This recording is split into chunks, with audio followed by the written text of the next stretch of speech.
Thank you very much, Deputy President. I rise just to add my 2 cents worth to our discussion this afternoon under the theme Pressing the Reset Button. I do recall my very first speech in this honorable chamber back in December of 2018, when I made the point that the success of this particular parliament will not be measured by the economic policies and the success thereof that we make, but it will be measured by our ability to transform our society ideologically, where people have a deeper understanding of civics, a deeper understanding of what it means to be a citizen of this country. On that occasion, it was the season of Advent in the liturgical life of the church.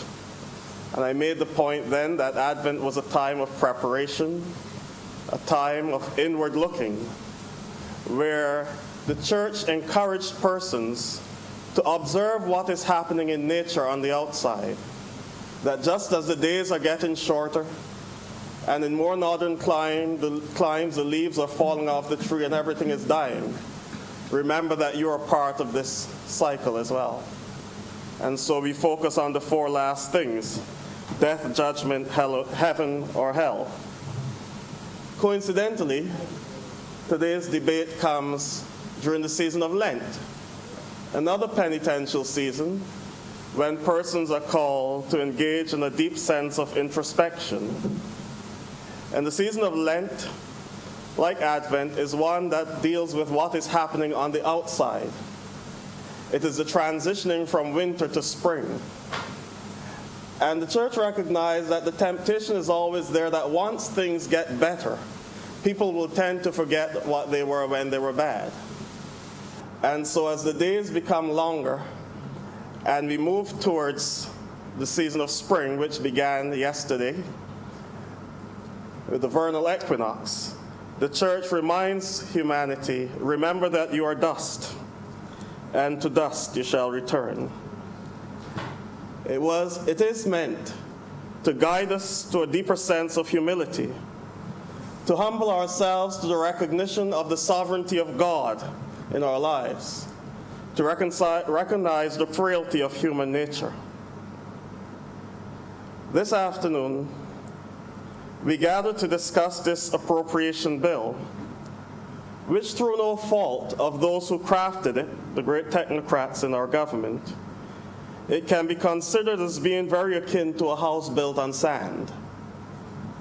And this has nothing to do with the soundness of the policies contained therein, but just the fluidity of the environment in which we now have to discuss these things. And the fluidity of which I speak, as every other speaker has spoken of thus far, is the COVID-19 pandemic in our world.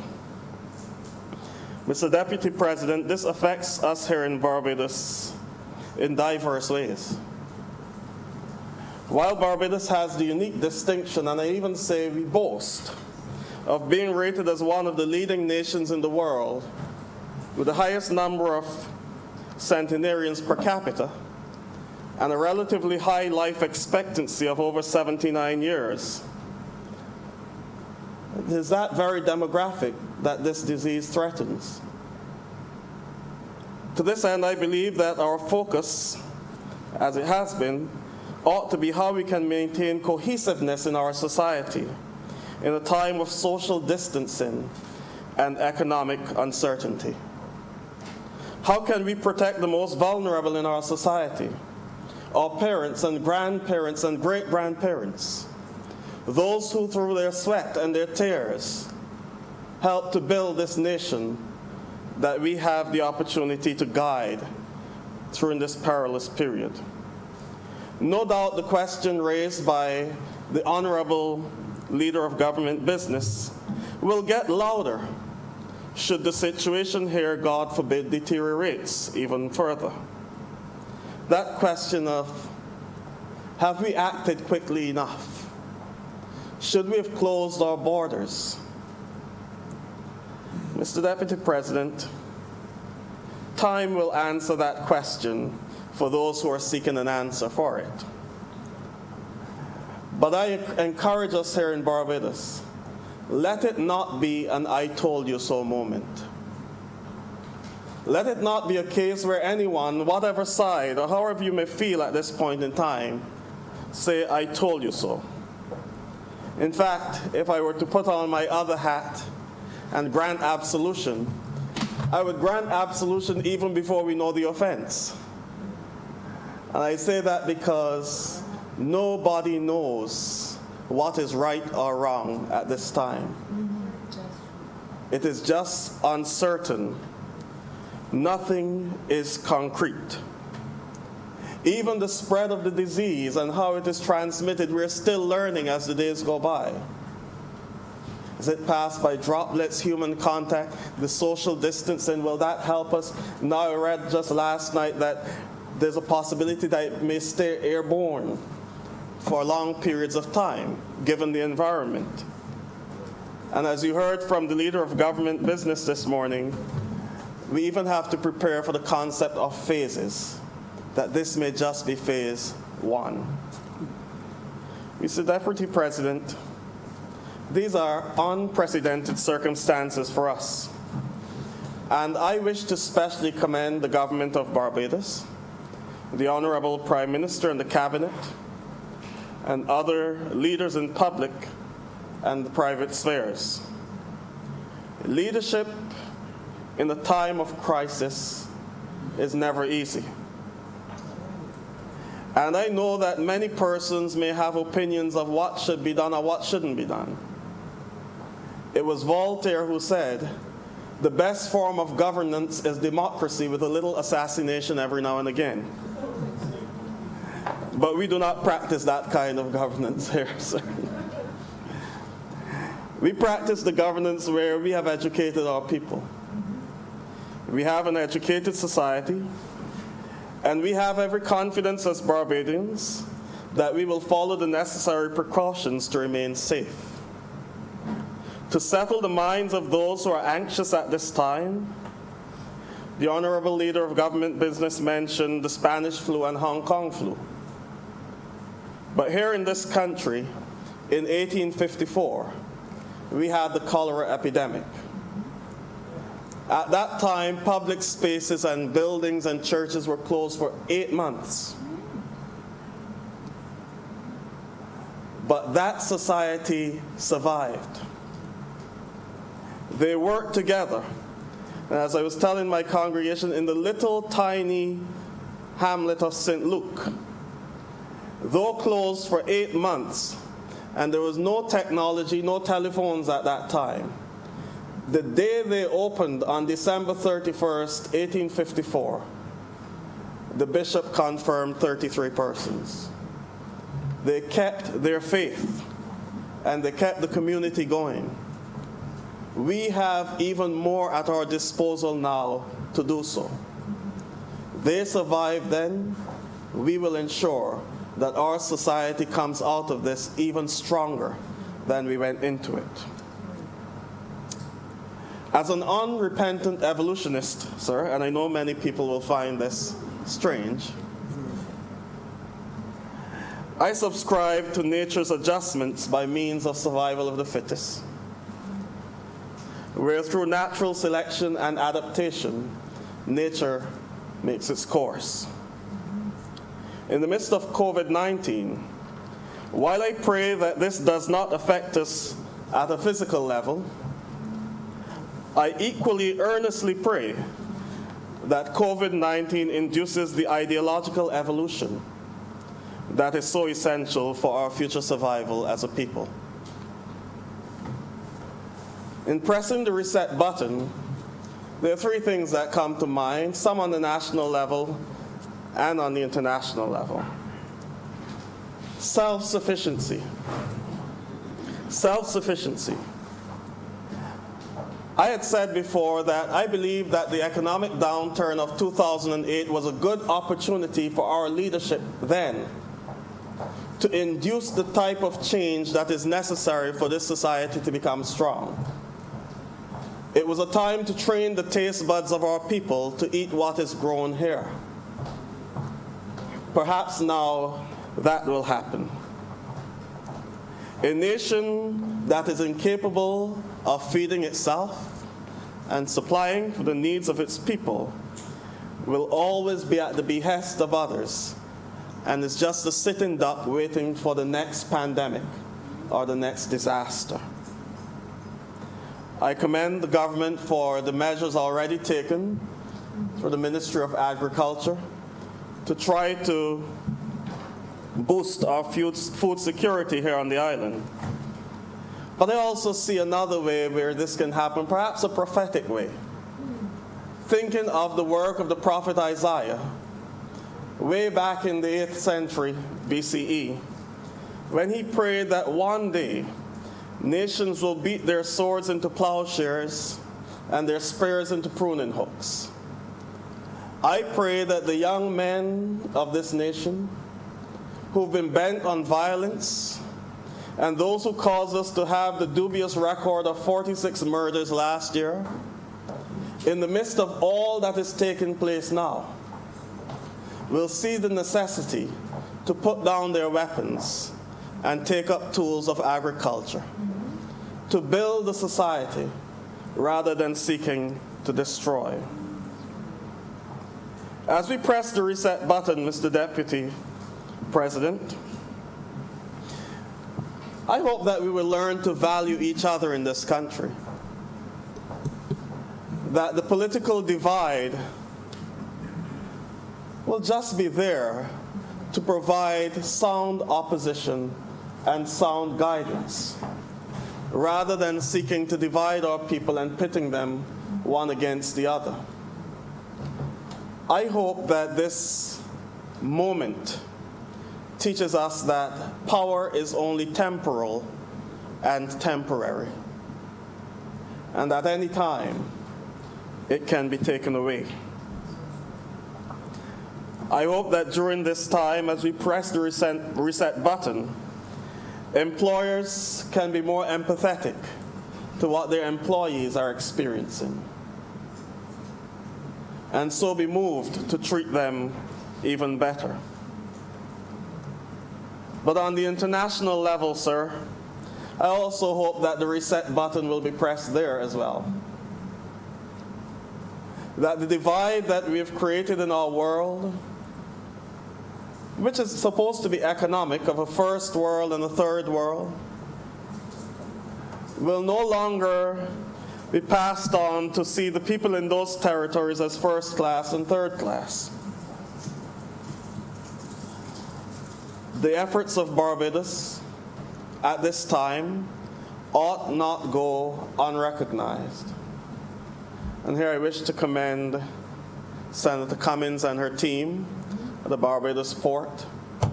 It has been a lot of pressure, but they have sought to do what they believe to be the most empathetic thing, to recognize that if we were in that position, I would want someone to do that for me as well.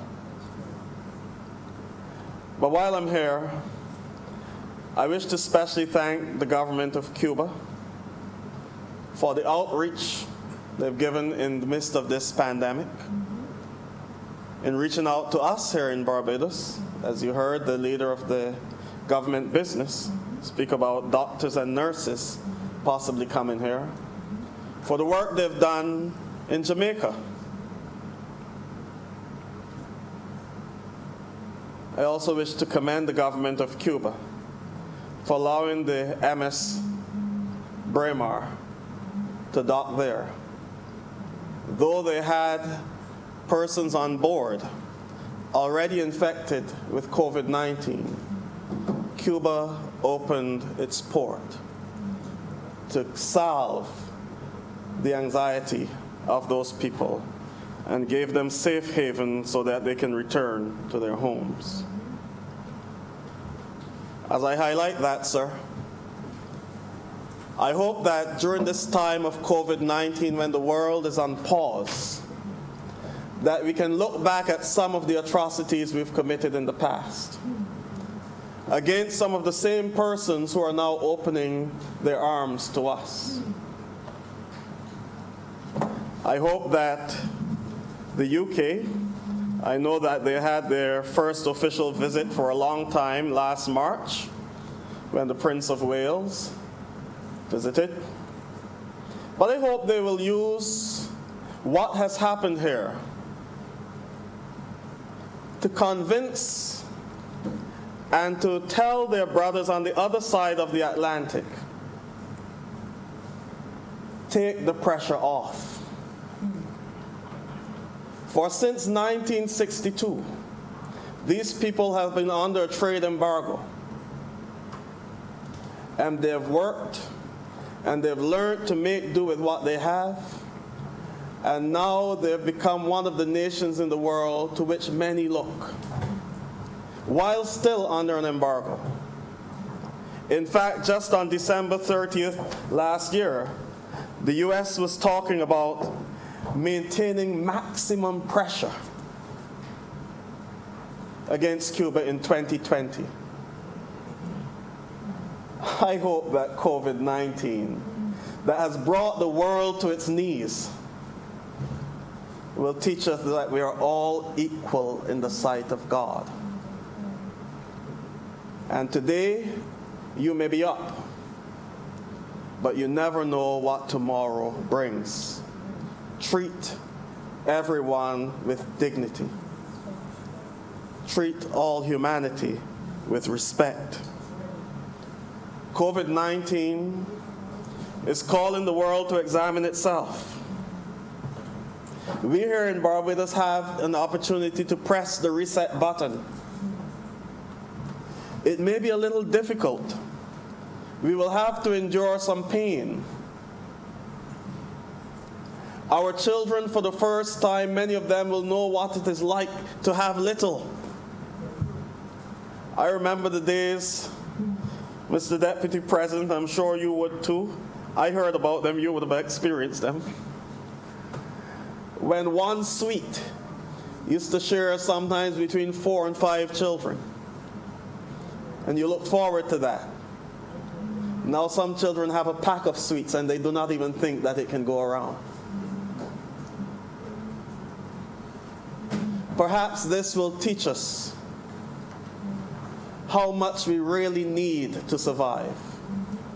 That all the excesses that we've relied on and thought that we needed them so much are unnecessary. Perhaps when we approach the appropriation bill again, because adjustments will have to be made, we'll do so even with different lenses as a government and as a parliament, so that we work towards what is necessary and recognize that we can live with what is necessary. Let's hope that this breadfruit season we can get our children to eat more breadfruit and not depend on some of the processed things that come from overseas. Perhaps they won't be there anyhow. Mr. President, I grew up in a home, Deputy President, I grew up in a home with a dad who never ate cornmeal. Never ate cornmeal. He wouldn't touch it. You wonder why? You asked him why. He said, during the war, the Second World War, the cornmeal used to come with worms in it. And from that young age, he never touched it.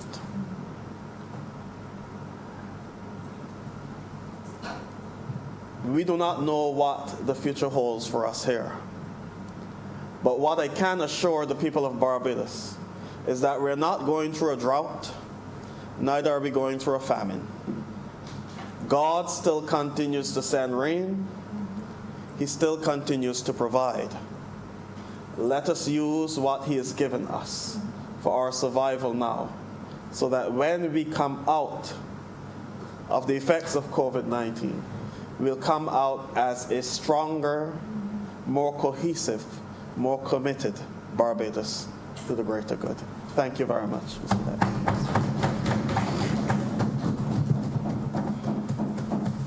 It was not all religion. It was nationalistic, sir. Thank you. It was very thought-provoking. Excellent. Thank you very much. I recognize Senator Lisa Cummins. Thank you very much, Mr. Deputy President. I rise on this occasion, Mr. President, on the question of this appropriations bill to address a number of key issues, Mr. Deputy President. These estimates of expenditure were approved, debated, interrogated, and then sent up to us, Mr. President, Mr. Deputy President, after an extensive process of planning, reviewing, projecting, and then the development of where we intended to allocate expenditure for the purpose of developing our beloved nation, Barbados. But, Mr. President, since we do not hold the future in our hands and we do not know what tomorrow brings, we could not have anticipated in any way when these estimates were first developed that we would be having this discussion today. Now, I am part of an administration that from the first day after the election, we could only call it a war government. We were at the time led by our able and astute leader attempting to navigate issues of financial stability, a fiscal crisis, a crisis with regard to the stability of our dollar. Our workforce was on alert that there were challenges that were ahead and the country was in uncertain times. We managed successfully, Mr. Deputy President, to navigate those issues. And in every incarnation as we went through, Mr. Deputy President, we successfully were able to navigate every single issue that came our way, whether it was, Mr. President, the issue of downgrades, the issue of an economy that was in deep recession, whether it was, Mr. Deputy President, EU blacklisting, or it was us facing OECD blacklisting, and the uncertainty associated with our international business sector, which have subsequently had to be reformed. And we have a number of items of legislation that was passed through this place and through this chamber and the other place, Mr. President. We, as a people, using our mechanisms of collective social responsibility, have successfully navigated them.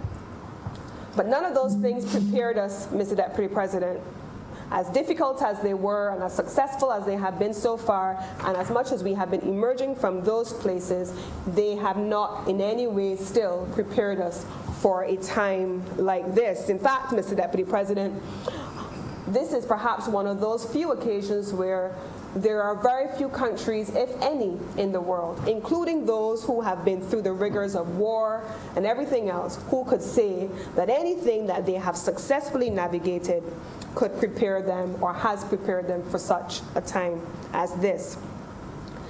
And so, Mr. President, I'm going to make 4 points today, and I want to start first with one aspect of our discussions. There has been a lot of discussion, Mr. President, about what we should do, and I believe my colleague, Senator Reverend Rogers, raised about, the I told you so notion. We, as a people, are going through this together.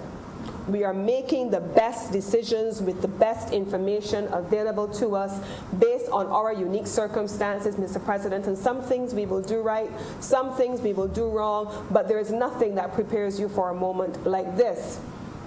And Mr. President, I say that because there has been a lot of discussion around the cruise sector in particular. And while we see the throughput in the domestic market, I happen to have responsibility for an infrastructure, Mr. President, that houses those cruise ships. Presently, Mr. President, we have a lot of conversation about whether or not we should have closed our borders to cruise ships. Should we have allowed the cruise ships to remain here? We have cruise ships off of our coast. There are some people who say to me they're anxious when they see these ships because they call them Corona ships, Mr. President. Mr. President, I want to put these things in context today, and I think our Prime Minister has attempted to do so on multiple occasions, but if we've learned anything from her leadership, Mr. President, is that repetition is always necessary. And I want to take a few moments to talk about why exactly this is what we had to do without any possibility of doing it in any different way, even if any scenarios before would have presented themselves where we had decisions to make. Mr. President, when the Cruise Industry Association announced that it was shutting down its global operations, there were a number of individual cruise lines that had already at that time announced that they were suspending their operations. They were suspending operations at the time, Mr. President, because driven by fear, panic, anxiety, and in some instances, the need to satisfy some constituent bases. There were countries that were not necessarily making decisions that were consistent with the best policy advice. You had ships, Mr. President, that were in the Caribbean Sea that had nowhere to go. As I speak to you now, Mr. President, there are a number of ships all over the globe that are stranded at sea. I say that, Mr. President, because on many of those ships, many of them sailing from as far as this morning, the one that I spoke with off of St. Louis that was getting fuel, Mr. President, they are carrying Barbadians on board. There are Barbadians, Mr. President, who are on board a cruise ship today that was meant to berth in Cape Town. Cape Town is not receiving ships. There are Barbadians on board ships, Mr. President, that are making their way to Southampton as we speak, to a country that also has closed its borders, and when they arrive there, they will not have anywhere to go because borders have closed. There are Barbadians, Mr. President, and what we have done for these cruise ships is what we are hoping that everyone else in every other port around the world does for our Barbadian citizens. They want to come home in the same way that we are letting others go home to their families. Mr. President, it is an amazing, Mr. Deputy President, it is an amazing thing. And I know many would not see it from this perspective because they're not on the inside of our facility. But Mr. President, I want to give you an example. On Saturday, for example, when the shutdown came, between the shutdown and I want to say Friday, there were 11,000 passengers stranded in this country. 11,000 passengers on board cruise ships that wanted one thing and one thing only: certainty that they would be allowed to get home to their families and to their children, their loved ones. They were here, Mr. President. They were off of our shores. Some of these ships were also carrying Barbadians. Mr. President, and we, in the course of a week, moved about 11,000 passengers out of the cruise port and to the airport in a partnership that, if you listen to our colleagues say, has been unprecedented before in the way in which it had to be done, simply because we had to facilitate the balancing of a humanitarian effort with a public health effort, and so several measures had to be put in place. And Mr. President, because there was a public health effort, I need to salute in this moment the soldiers, and I call them the soldiers of the Ministry of Health because they have been just that. Led by the one and only Colonel Bostic, who probably has his background and his training for just a moment as this. He has commandeered the Ministry of Health, the Chief Medical Officer, the Port Health, and all of them into an army that is everywhere at all times in everything. And Mr. President, Mr. Deputy President, when cruise ships typically came to Barbados before COVID-19, these committed members of the public health community received what we call manifest declarations of health before the ship embarked in Barbados, and they reviewed the health of those on board the ships. The last manifest declaration would come in typically no later than 1 hour before the ship arrived in port. These persons have now taken to reviewing these declarations of health every day, twice a day, whenever there are ships in port, even when there is just a crew on board the ship. Presently, today, we have approximately 9, I think 10 by now, 10 cruise ships. Only one of them remains with passengers on board, and they will be disembarked during the course of today. That will be the last group of passengers that we will be disembarking, and we will have throughout the course of the night into the early hours of tomorrow morning the remaining crew members going out. I want to recognize, Mr. Deputy President, our cruise industry partners, both those dealing with ships and also those who have facilitated airlift out of the country. On Saturday alone, we had 9 chartered flights out of Grantley Adams International Airport. On Sunday, we had a further movement of just over 1,000 passengers through the Grantley Adams Airport. I want to recognize also the work being done by port agents, Foster and Ince, Platinum Port agents as well. Mr. President, they have been on the front line with our teams at all times, ensuring that people are able to get home. Mr. President, I see a lot of videos and memes and a lot of fake news circulating. And I want to address one of those issues. Mr. President, Deputy President, we are not taking cruise passengers from the port into the departure hall of the Grantley Adams International Airport. That is patently untrue, and I wish to call on those persons who are circulating that information to cease and desist. We are already in a panicked environment. Barbadians are already unsettled by the circumstances that we're dealing with. You have no right to further create unnecessary pandemonium by spreading fake news. It is not the Barbadian way, it is not the humanitarian way, it is not the decent thing to do. I am calling on people to stop. When passengers leave the Barbados port, they are bussed. I am sure that we have seen those buses up and down the length and breadth of the ABC highway in convoys escorted by the Royal Barbados Police Force, who also have formed an important part of this team. One of the unprecedented elements of the process that we're currently executing, Mr. Deputy President, is that we are scanning for all security measures from the Bridgetown port. A team is on site in the port to facilitate that screening. Passengers are bussed, a secure environment is created, and the Royal Barbados Police Force, in a complete security bubble, takes those passengers from the seaport to the airport directly airside, Mr. President. There are also a number of photos circulating with persons and their luggage. I want to address that, Mr. President. Our operation does not have a passenger at all leaving the port with their luggage in tow. Any photos that you are seeing with passengers in the departure lounge with their luggage do not reflect persons who have come from the Bridgetown port. Passengers, their bags are checked for security purposes and everything else in the port in a new operation.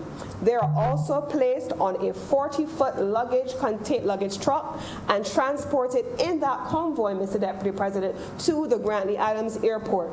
The last time that passengers see their bags is on the ship. They will collect those bags in whichever airport they land, and that's when they see those bags for the first time since the ship.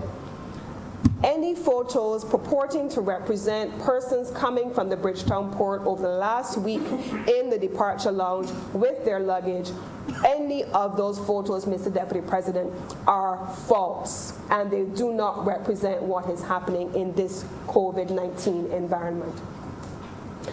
Mr. President, I want also to speak to the fact that we spoke over many years about Barbadians finding opportunities for employment on board cruise ships. We have Barbadians who work on these ships all over the world, Mr. President. There are musicians, there are bartenders, there are cabin attendants, some of them are officers. They too are on ships in other people's waters, and they too are depending on the humanitarian assistance of those countries in the same way that we are providing them here to those in our waters. This is the Barbadian way, Mr. President. This is what we do. And I am very proud of the efforts that have been made by every single member of the community that has been involved in this, including and not limited to every single member of the Bridgetown Port, the port agencies who have been working with us, the security apparatus, the Barbados Coast Guard, the Barbados Defense Force, the leadership at the Grantley Adams International Airport, the Immigration Department, the Customs Department. Every one of these agencies have been on board to work along with us, and we want to recognize their work publicly in this moment, Mr. Deputy President. But that's what we see visibly. We see the cruise ships off the cruise line, off the coastline. We see the movement on the highways, and that's what's in the forefront of our consciousness. But, Mr. Deputy President, one of my Senate colleagues spoke earlier about food security. Mr. Deputy President, aside from the Grantley Adams Airport and the Bridgetown Port, I am not aware of any other locations by which we import food items. So our ability to meet our food security needs, particularly through imported goods, must be dependent on the effective functioning of the Grantley Adams International Airport and the Bridgetown Port as well. And from our side, we're proud to say, been working very closely every day now, because the Prime Minister wants to make sure that we leave no stone unturned. We have to make sure we provide for every possible contingency. So on my phone every day, Mr. Deputy President, I receive the update from the Port of Miami to see what ships are sailing. If there is a need, Mr. Deputy President, we will mind the manifest and we will ensure that whatever critical supplies are to be entered into this country by way of ships, that they make their way here safely. We have the Port of West Palm Beach, which is serviced by one main provider out of Barbados, and they have given us the assurance that if there is a need and we need to have additional capacity servicing Barbados to get critical supplies in, they are standing ready to work with us. Again, an example of corporate social responsibility and Barbadians putting their hands to the plow and saying, here I am, choose me, I am willing to work with you, my country, in the best interests of all. We have also, Mr. Deputy President, many of our agents and representatives of the various lines who alert us if there is a need for any reason to expedite cargo. Many of you would have seen that on Friday and Saturday, we spent a considerable sum by ensuring that the port remained open late, and it ran all day on Saturday. On Saturday alone, Mr. Deputy President, there were 100 containers that were moved out of the Bridgetown Port in order to ensure that supplies remain on our shelves and in our refrigerators. We currently have around 300 odd containers in the port. We expect that within the next couple of days that we're able to get the majority of them out once they have been cleared by the respective agencies, and we are doing our part. But this is one of those moments, Mr. Deputy President, where we have to look at the way in which we have done things historically. I find myself in a curious position sometimes, Mr. Deputy President, because there are people who say to me openly, I don't think that what we do and the way in which we do it can be digitized. We went through a process just starting in September last year when the Customs Department introduced the Asecuda World System. And we found some initial challenges, yes. And there were some kinks to be worked out in the system, Mr. Deputy President, yes. But there was also an element that we didn't talk about very much, and it was the resistance to change by some of the actors in the process. There were many of those who felt that the way in which we've done it for 30 years needed to continue to be the way in which we've done it. We do it for another 30 years. But here comes COVID-19, Mr. Deputy President. Here comes an environment where we are being asked to work from home, and more services need to be provided online. And all of a sudden, that which you thought was impossible becomes the only option for getting it done. And right away, you realize that you have resisted change at our own detriment. We should be further along, Mr. President, because many of these changes have been introduced by the various agencies over time, only to find resistance down the line by those who prefer to do things the old way. But I suspect that one of my colleague senators who has the distinction of leading the first ministry that's responsible for many of these issues will find her way going forward very changed, I hope, because there is no alternative but for us to find a way to do things differently. That means, Mr. Deputy President, that there has to be a change in mindset. That means that there has to be a change in what the Prime Minister has termed at the level of the social partnership, the structure of work. A few years ago, we were talking about a 24/7 economy, and there are people who were afraid of the 24/7 economy because they felt that digitization meant that we were going to lose jobs. But then comes COVID-19, and here we are in an environment where the 24/7 economy is a reality, but it is a reality only virtually. And so, as we take everything pretty much online, we have to be able to rationalize what this period is teaching us. In addition to that, the Prime Minister has introduced a national training initiative. The conversation that we ought to be having is how do we train, retrain, retool a workforce to work in a 21st century environment. Now, there's a particular issue that's especially dear to my heart, and it's regional integration. Now, Mr. Deputy President, as we watch countries close their borders, and we watch ourselves be challenged by the questions of food security, where would we get our imports? What kinds of products are we getting from where? And who do we interact with? Mr. President, I am very clear in my mind that if in this moment we are not sure that the only way forward for us is to deepen our regional integration project, Mr. Deputy President, I am not sure that moment can ever come. If in this moment we do not look within and we do not find the value within our own, that time will never come, Mr. Deputy President. Because as our neighbors to the north look inward and they cast their eyes away from those to the south, and those a little further away from us also in what I call reverse or anti-globalization. Now everyone has a far more insular focus. My borders, and COVID has effectively done that for us. It closes borders, closes commerce, it limits interaction, and it creates a bubble around which individual countries now have to function internally. On the outside of all of those bubbles are 14 small Caribbean nations who have to find a way once and for all to accept the importance of regional integration under the umbrella of CARICOM. We need to come to a place, Mr. Deputy President, at the end of all of this where we understand that Guyana, Dominica, Belize, St. Vincent, and Jamaica are our food baskets, that our service providers are spread across the region, that our extraction-based economies are integrated into the skills of our knowledge economies elsewhere. The revised Treaty of Chaguaramas calls it production integration. Talks about spatially allocating production across the region based on comparative and competitive advantage. That moment is now, Mr. Deputy President. It has been that moment on many occasions before. But in this moment where we realize just how quickly we find ourselves on the outside of the global community, that moment must be now, Mr. Deputy President. So COVID-19 is going to require us to look at how we treat to ourselves. It will require us to have a new economy.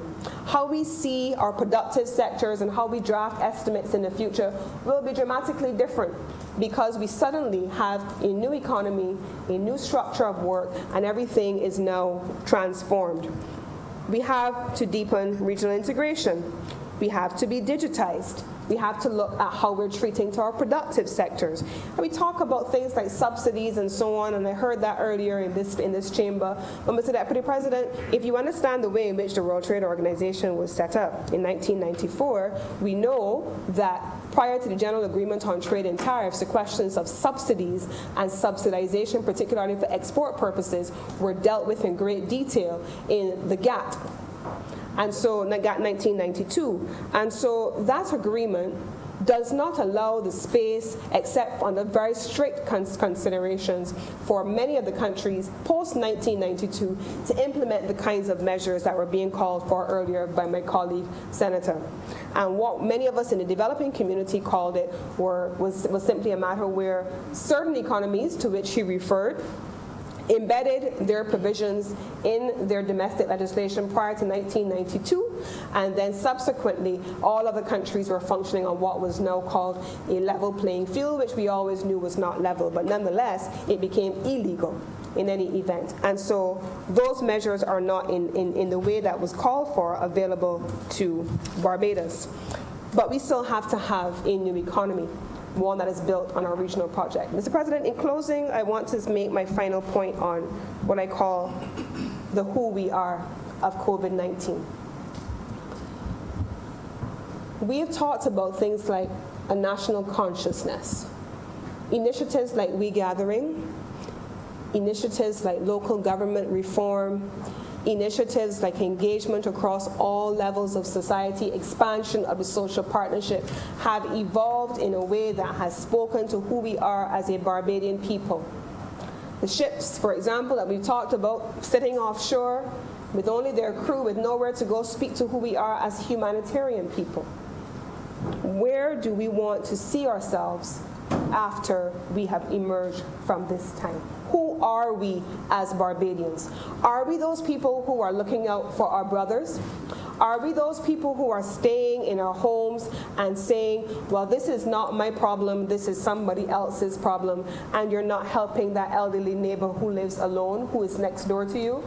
Are we that people? I don't think that's who we are. We are those people who are looking after those in our community. We're looking after that family that we know depends on when they go to school to have school meals to feed their children. We are looking after those people. We know that many of those families are not like those of us who look forward to holidays and summer holidays and Christmas breaks and Easter breaks because they know that the hunger will be real. We are those people who are looking out for those people in our community. We are those people who know that there's that elderly lady who lives next door, whose daughter is overseas, and that's her only living relative, and she's here on her own, and she needs help too. We are those people. We are those people who has that disabled man who lives down the street, who doesn't have anyone except the home help that comes into a system, but they're too not necessarily there every day. We are those people looking out for them. I've also seen in response to some of the fake news online, a lot of commentaries, a lot of people who are calling out those who are maliciously sharing news they know to be false. We are those people too. We are those people who hold others accountable for wrongdoing, who tell our brother or our sister what you are doing is wrong. Stop it. You're inciting people. You don't get to go into a crowded room and shout fire. Neither do you go into a COVID pandemic where people are already afraid and share fake news. What you are doing is wrong. That is who we are. So I'm calling on Barbadians. Listen to the instructions. I want to say to those of you who have just returned home, follow the instructions for self-quarantine. While sitting here a few minutes ago, I had a situation to deal with in the port as well. A Barbadian national, you know you have just returned from overseas a few days ago.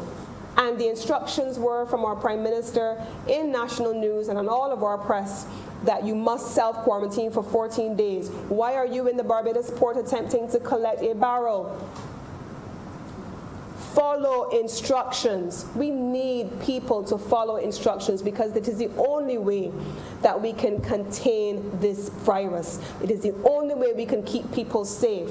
Because now, if for your own purposes, and I call them selfish purposes, you break quarantine and you expose others and expose them and their families to a virus that we are still building capacity to respond to, you are putting yourselves in unnecessary risk and others at the same time, and placing an unnecessary burden on a country that does not need it. follow instructions. If you have come back to work from vacation and you know you have traveled, before you go into your office, call your employer, speak to your HR department. Do not come back from vacation in New York City on Sunday and report for work this morning. We need people to follow instructions so that we can keep you safe and we can keep everyone safe. And with those few words, Mr. President, I give my support to this bill, and I'm obliged. Very informative, very enlightening, and in many cases, soul-searching. I recognize Senator Lyndon Nurse.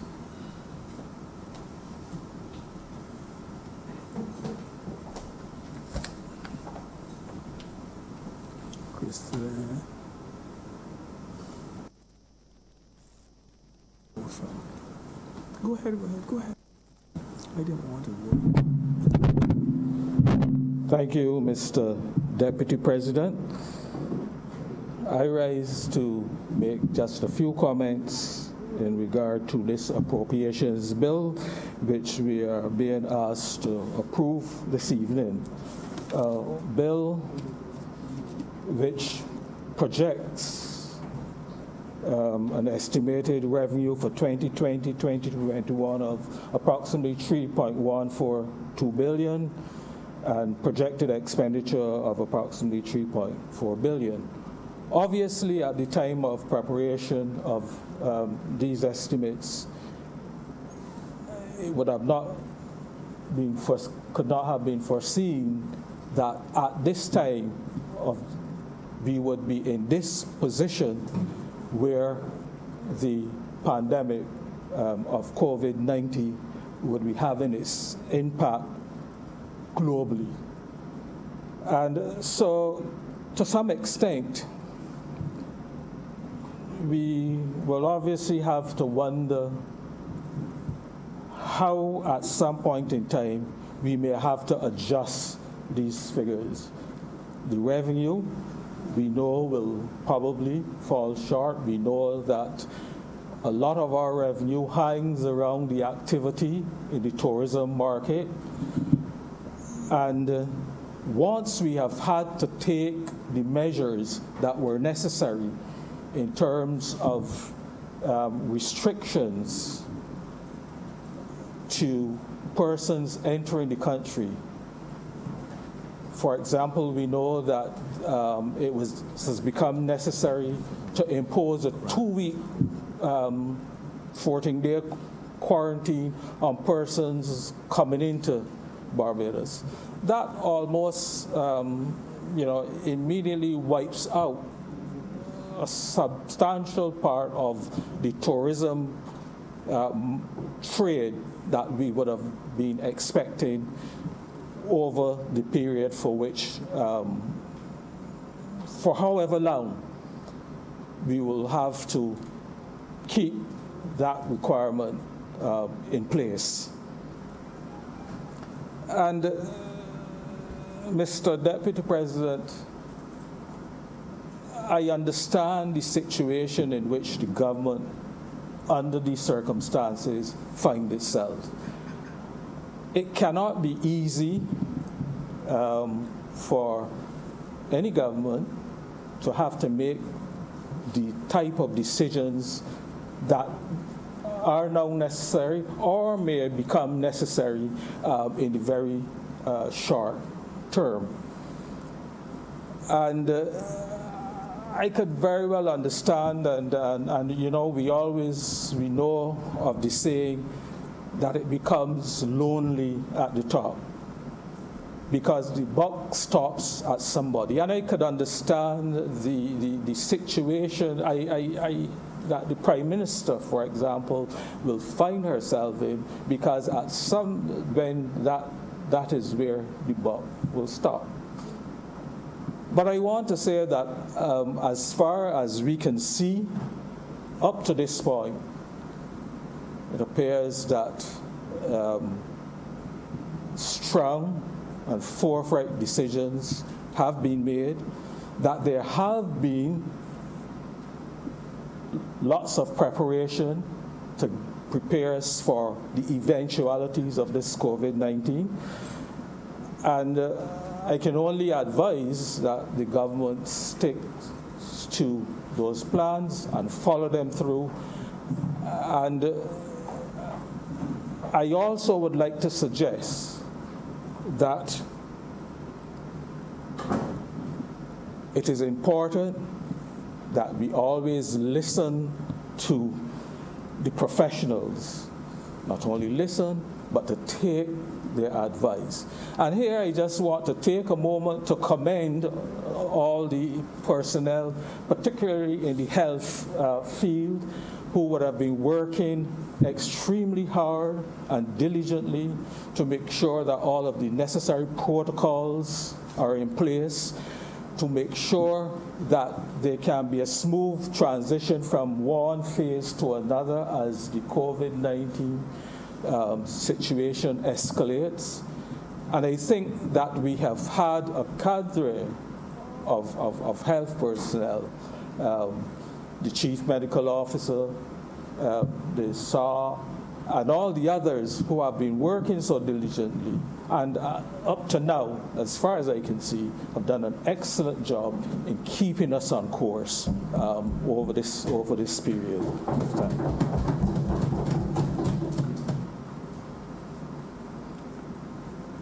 Mr.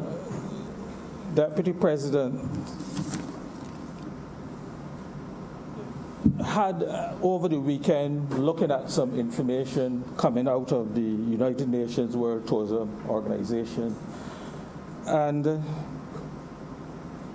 one of the things in reading some of the articles on there was that they've always said that growth, that tourism tends to usually produce strong growth and is resilient. It's something that I wasn't always sure on the resilience of tourism, but having read those articles, it came across to me that while you may have some downturns and you may have some shocks, tourism always tends to rebound very quickly. And what the UN WTO was suggesting is that from experience, as I said, international tourism worldwide tends to rebound very strongly from external shocks and crises. And therefore it demonstrates the strength and the resilience of the sector. And I would like to think that in the case of Barbados, once we begin to get over this hump, which based on the optimism which you've heard from coming out from various people, suggests from various sources, suggests that it is expected that by the end of the third quarter, you should be coming out of this situation. And so I would wish to hope that as long as we can get out of the situation, our tourism industry will be able to rebound as quickly as possible. Obviously, it's going to take some time because there's a process. It is going to, first of all, require that the visitors, international travelers and so on, have that confidence again to start to travel. It's going to take a little while for the international economies to start to pick up again. And it is only at that point that we will probably begin to see the upswing in terms of our tourism getting back to where we would like it to be.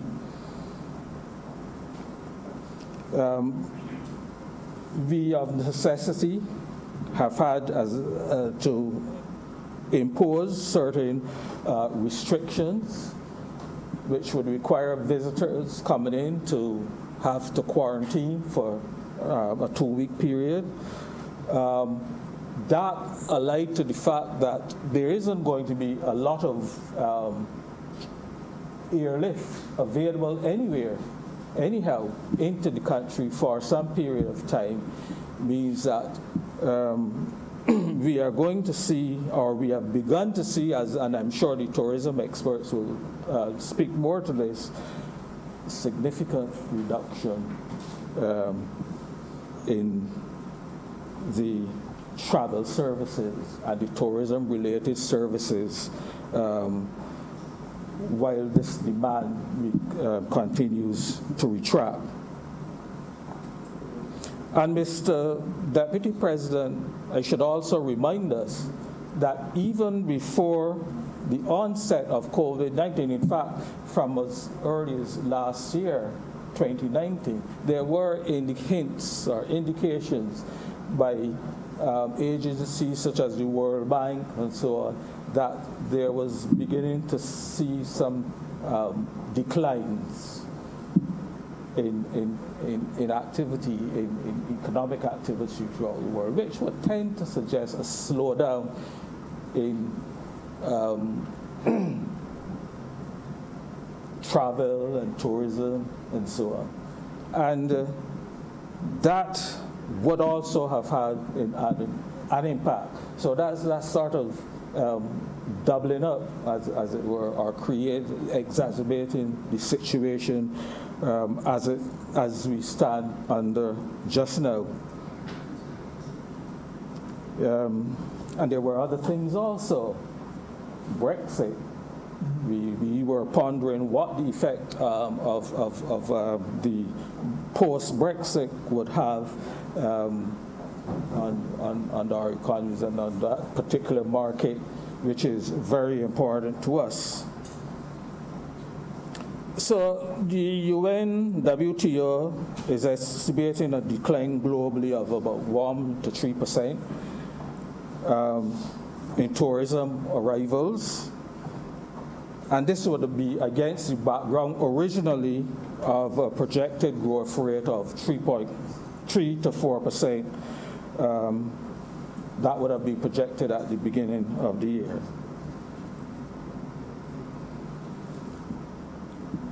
So, not good news for us, but as I said, there's some optimism that it wouldn't last very long, and that we can come out of it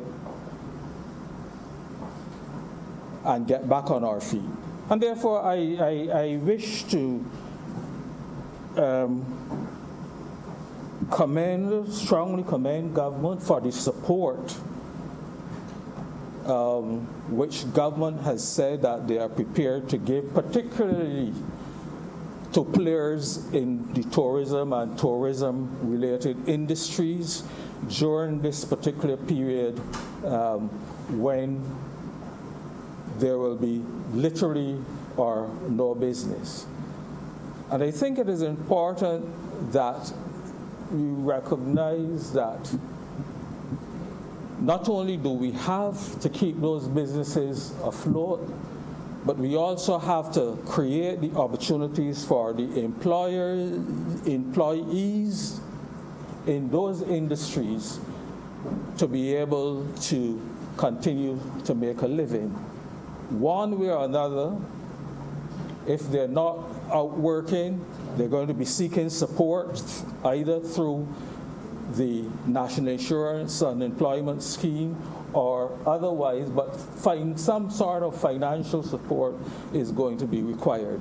And therefore, I think it is quite a good idea by government to be able to, during this short period of time, give whatever help, assistance they can, not only to employees, but to employers of those smaller enterprises, so that they can keep afloat. And so I have no difficulty with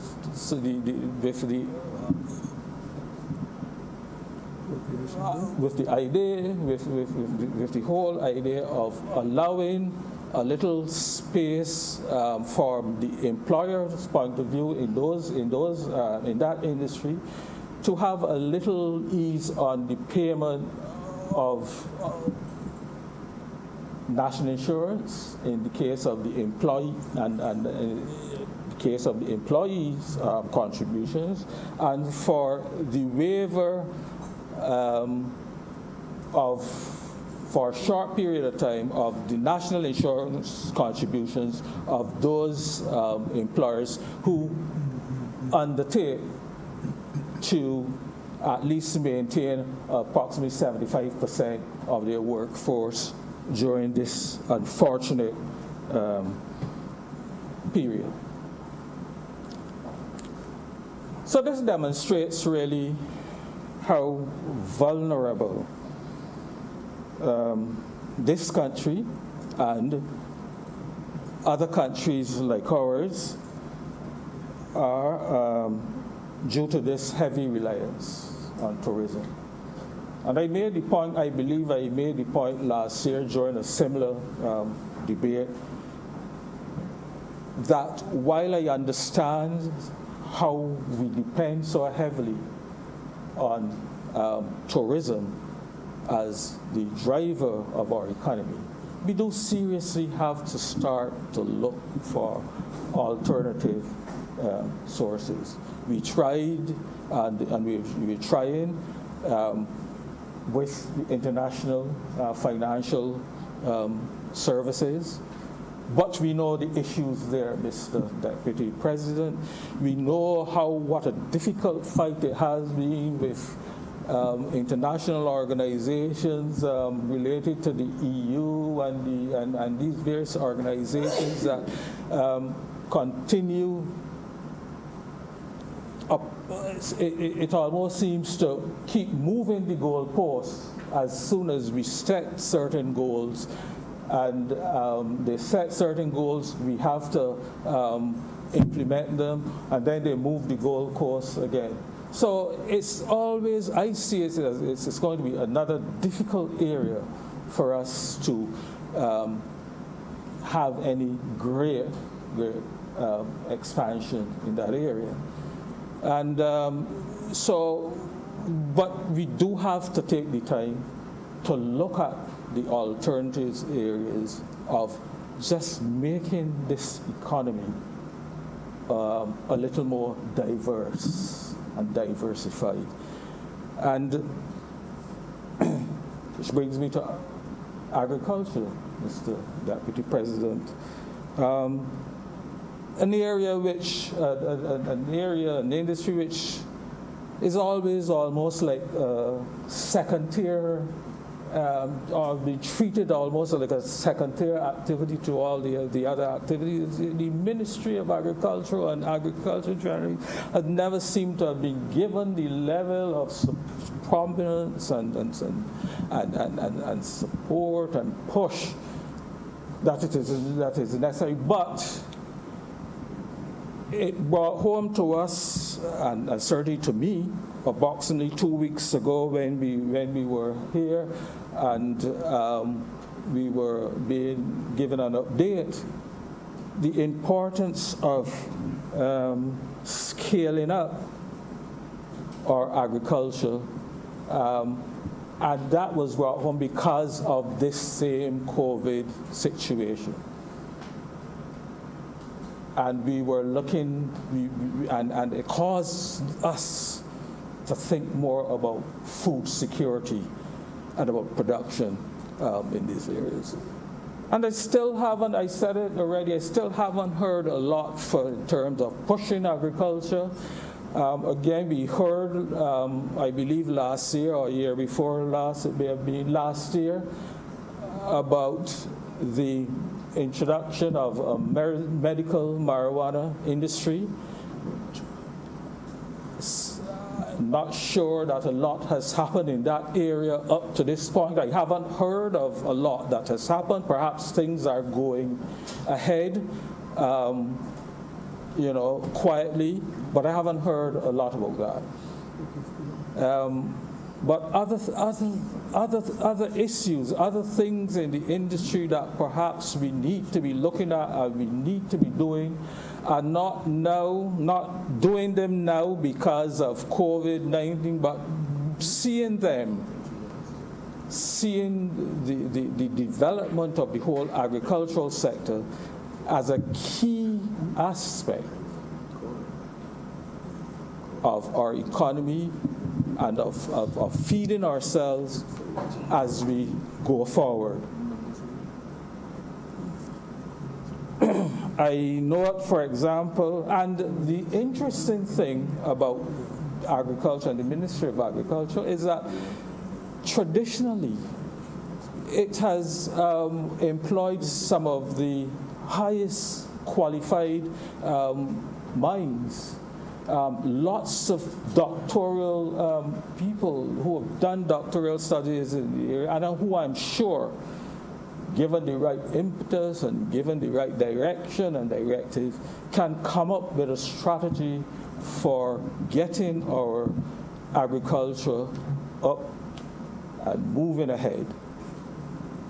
From time to time, we hear hints about things like cotton and the cotton industry, but then it dies away. And, so I would like to see, as we move forward again, that a strong impetus is given to the sector, that it is very adequately financed, and that it becomes a key sector in the economy. In the economy, in the sense of import substitution, but also in the sense of finding some opportunities for export as well, like, for example, with the medical marijuana, et cetera, with the Sea Island cotton and so. So I saw, for example, in just looking quickly through the Ministry of Agriculture's budget, there was a special an amount for $2.3 million to be spent in special development projects. I don't know what those development projects are, but it would be interesting to hear what they are about, and to see if that sort of fits in with the overall idea of developing the industry and putting it on a strong footing. Of course, that to me would look like a pretty small figure anyhow.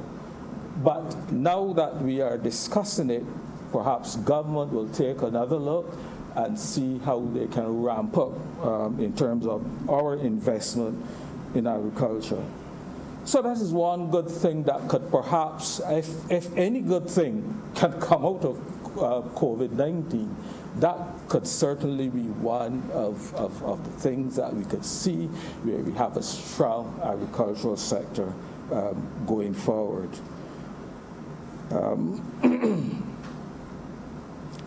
Quickly, another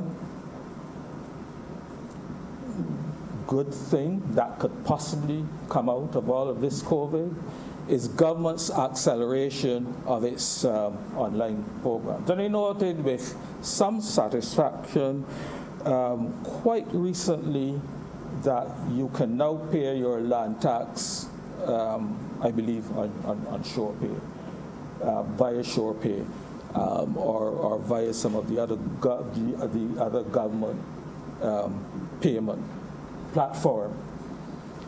Of course, my question would be, why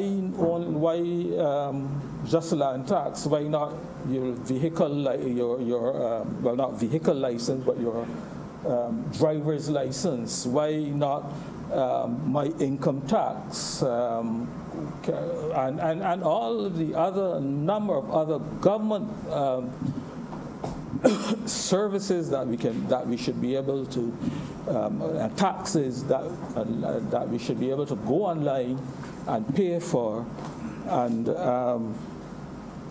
so encourage that. I know Senator McConney is extremely passionate in this area, and I hope that again we will be looking to do more of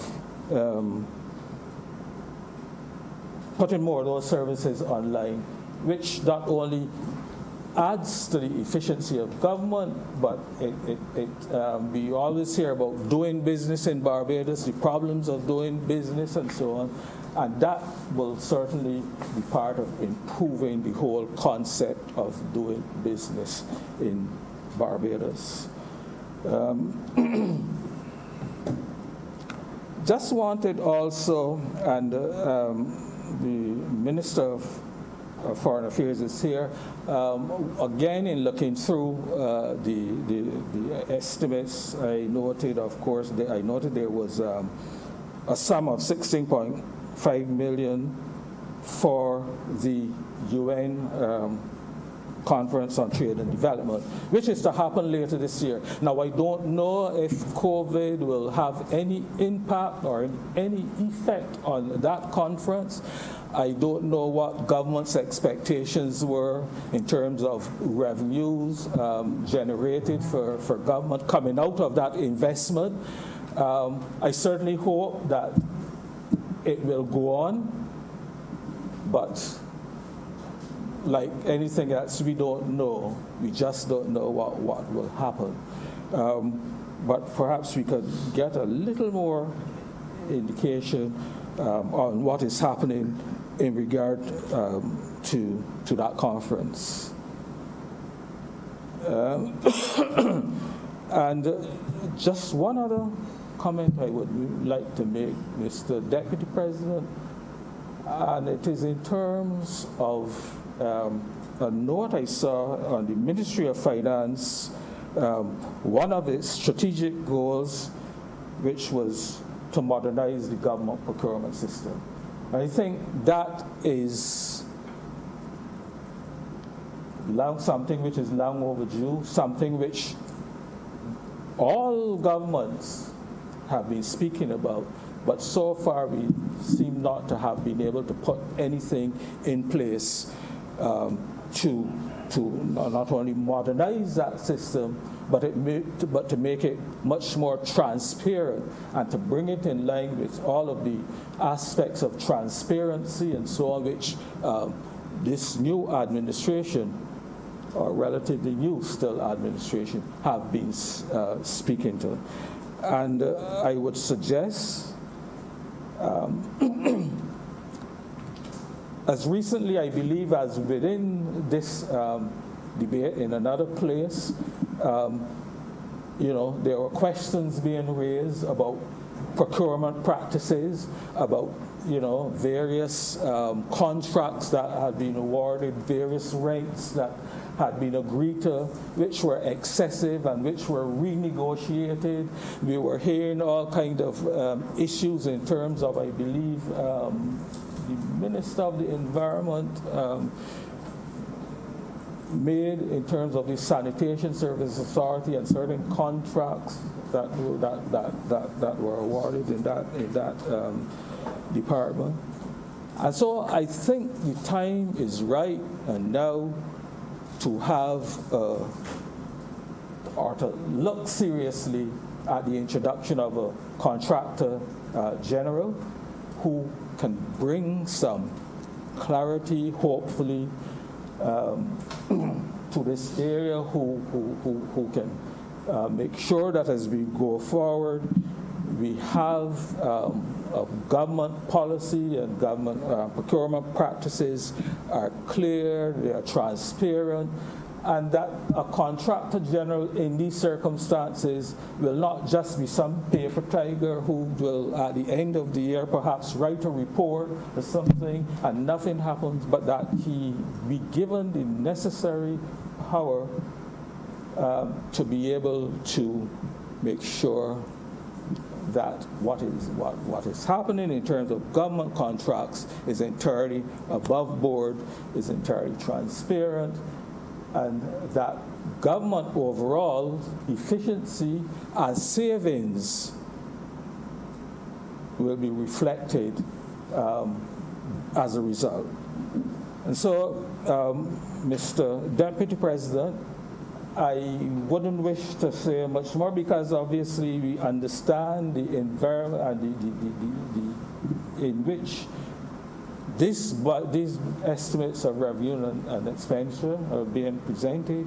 We know what the issue is at hand, and I would wish the government and the people of Barbados well as they forge ahead in trying to keep us on track and keep us on board over the next few difficult months. And I would very much hope that by the last quarter in this year, we definitely are beginning to see the end of this whole episode.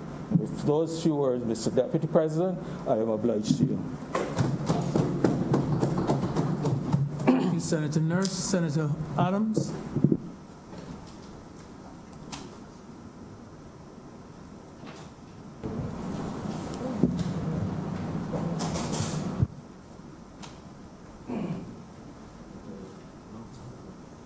Thank you, Mr. Deputy President. The deep crisis reveals a lot of character, does it not?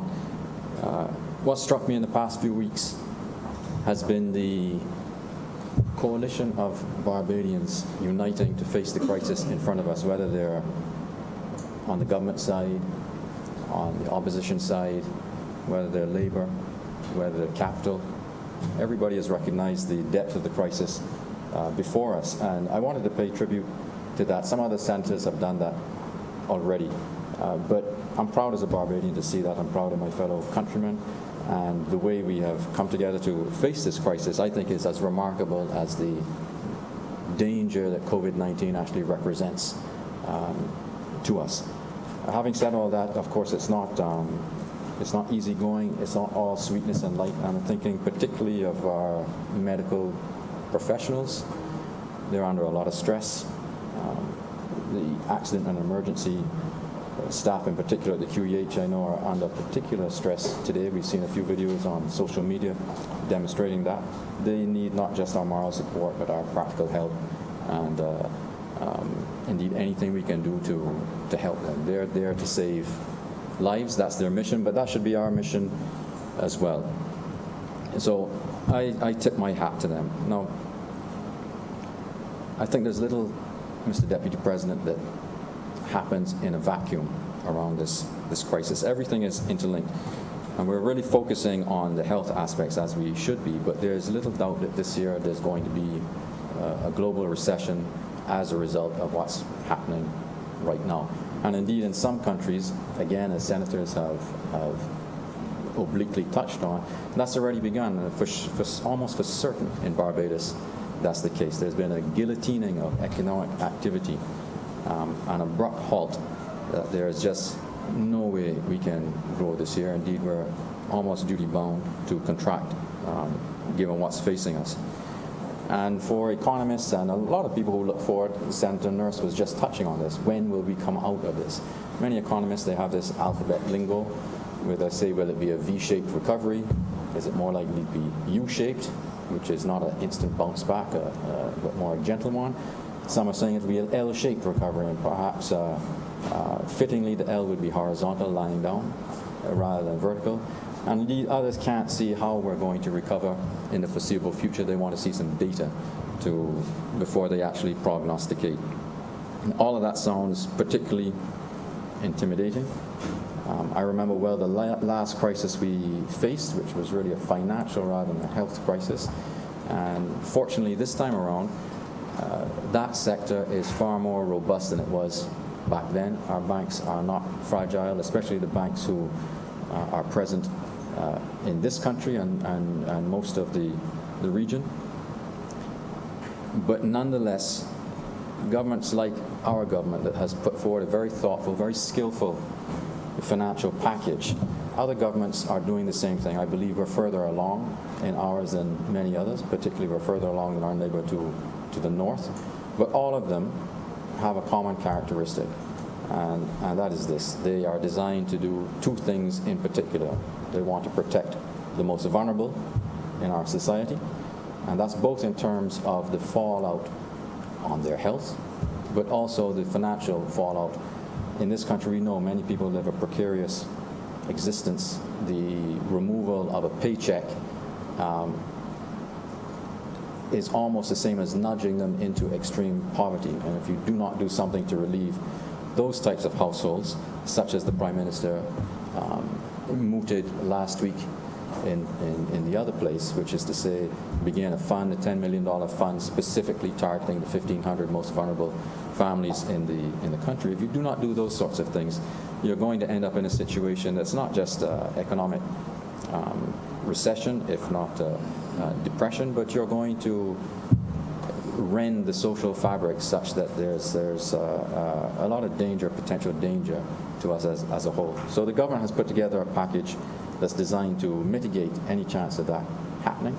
But the other category, the other things that these packages share in common is they want to ensure that the flow of credit to consumers and businesses is maintained. Now, that phrase, ensure the credit flow to consumers and businesses, when you weigh that against the barrage of information the media and social media are giving us in terms of the health crisis, well, it sounds almost banal and innocuous, but it really is not. For everything is interlinked. You know, the flow of credit to businesses and indeed to consumers, but to a lesser degree, the flow of credit, ensuring that that is not dislocated to businesses, is crucial to their survival. Credit is oxygen for business. It allows their working capital to stay positive rather than negative, and it ties in directly to employment. And from there, it also ties into public finances. It's the private sector that funds what we do in the public sector. And if over the medium term, not just the long term, we want what we are doing on the provision of health in this crisis and beyond to be sustainable, we have to make sure that there's no erosion of our economic machine that comprises all these businesses. Otherwise, the finance just won't be there. We can't perpetually borrow from international organizations such as the IMF. Now, I'm not sure how many senators noticed this. Perhaps Senator Nurse, I know with his background, may have seen it, but there were a couple of signs in the last 10 days that businesses are taking this protection of their flows of credit very seriously. That is their oxygen. In the United States, Boeing, who make most of the airplanes, some of the airplanes that bring tourists to our shore, they have an enormous credit facility. It's called a revolver, a credit revolver, $18 billion. Now, in normal times, they might use half of that. About 10 days ago, they drew down the entire amount, $18 billion. Somewhat closer to home, Anheuser-Busch InBev, which through Ambev actually have operations here with Banks Beer. They did a similar thing just last week. They drew down their entire credit facility, $9 billion. Now, these things may seem a little bit esoteric, but in the same way that people are tempted to hoard food and medicine, if you hoard cash, and this is a form of hoarding cash, you are making scarce what is essential to others. It doesn't matter that it's not food. It doesn't matter that it's not medicine. If the flow of credit cannot be maintained to businesses who don't have the power of a Boeing or indeed of a Anheuser-Busch, and I'm talking specifically about small and medium-sized enterprises, you're going to be in trouble. And this idea of what will the recovery look like, will it be V-shaped, U-shaped, and so on, well, I know the answer now. It's going to be I-shaped, a horizontal I. We can't predict when we would come out. So the protection of those sectors is as important as what we're doing on health. And in fact, everything is interlinked. And this is something we shouldn't forget. It's interlinked. Now, Boeing and Ambev aside, we're already seeing locally and regionally other ways that companies are making sure that they either have cash or credit in order to survive this. We know that Sandals has suspended operations. That affects about 1,200 people in this country. We know that Marriott, who own Elegant Resorts, have furloughed globally. I think they furloughed something like 10,000 people. And there's numerous stories. I'm sure everybody has one, a different business that is closing for the foreseeable future because of that guillotine effect I mentioned earlier. Revenues have just been guillotine, instant stop. Now, businesses related to tourism, especially airlines and cruise ships, these are typically businesses that have quite a lot of leverage in their balance sheet. Now, if they suddenly don't have any revenues, they have to make almost an identical cut on the cost side to survive. Now, we see it manifest itself through a lack of tourist arrivals. They see it as a battle of survival. And my message here really is that it's not just us. We have to act as partners with these companies. It was heartening to listen to Senator Cummings' contribution earlier. I am certain that the goodwill, common sense, and simple humanity of making sure that we can protect cruise passengers who would otherwise be stranded, that is going to help us when the recovery comes. This idea of reciprocity, this is a very powerful human urge. When we extend goodwill in those in that heartfelt, genuine way, I feel almost certain that we are going to get it back in due course. Now, I know that we could spend a lot of time talking about gloomy statistics and doom and what have you. Personally, I'm very optimistic. I think, like many people, when I sat through government briefings, when I listened to the Prime Minister and her advisors present the economic plan, when I listened to the Minister of Health, Colonel Bostic, when I see him on television, when I see Kerry Simmons, Minister of Tourism, talking, I have the overwhelming sense that we have our arms around this. Everything that can be done, we're doing, and we're doing maybe better than most because of what I touched on in my introduction. The country has rallied around this. Okay, we have people who spread fake news on social media and so on, but I don't think there's a single person who doesn't want to help in this country and who is not cognizant of some of the skill and thoughtfulness that's gone into the packages that the Prime Minister and the government is actually proposing. I don't know that we need to go through a list of some of these. The Prime Minister talked about them extensively. I did mention the 1,500 most vulnerable families, and I think that's going to be extended to 1,000. But to return to one in particular, which is showing this flow of credit to businesses, that really jumped out at me and told me that we're doing the right thing. That you can meet with the banks who usually get a lot of flack on their fee income, particularly from me. But you can meet with them and they can agree forbearance in the terms of deferring or establishing a moratorium on loan repayments. This is a remarkable thing. Every single sector of the country is doing what it can to make sure that we're in a position where we can fight a good fight. Not everything is in our hands, but a good deal of it is. Now, the leader of government business spoke about this opening up, and I think it's very important. He spoke of the government's progress to date and how it's created the room, the cushion, to actually put in place the program that the government is proposing. This is astonishing. If this had struck 18 months ago, when debt to GDP was 177%, when we are coming out of 9, almost 10 years of inflation that had risen by 36% in that period, where people's incomes had fallen by 5% in that period. If we tried to do this then, it would not have been possible. The fact that we have thoughtfully targeted expenditure in the last 18 months and that we have equally thoughtfully found ways to levy taxes in a fair and equitable way to the point where you have a near 6-degree surplus on your primary balance, that's incredible.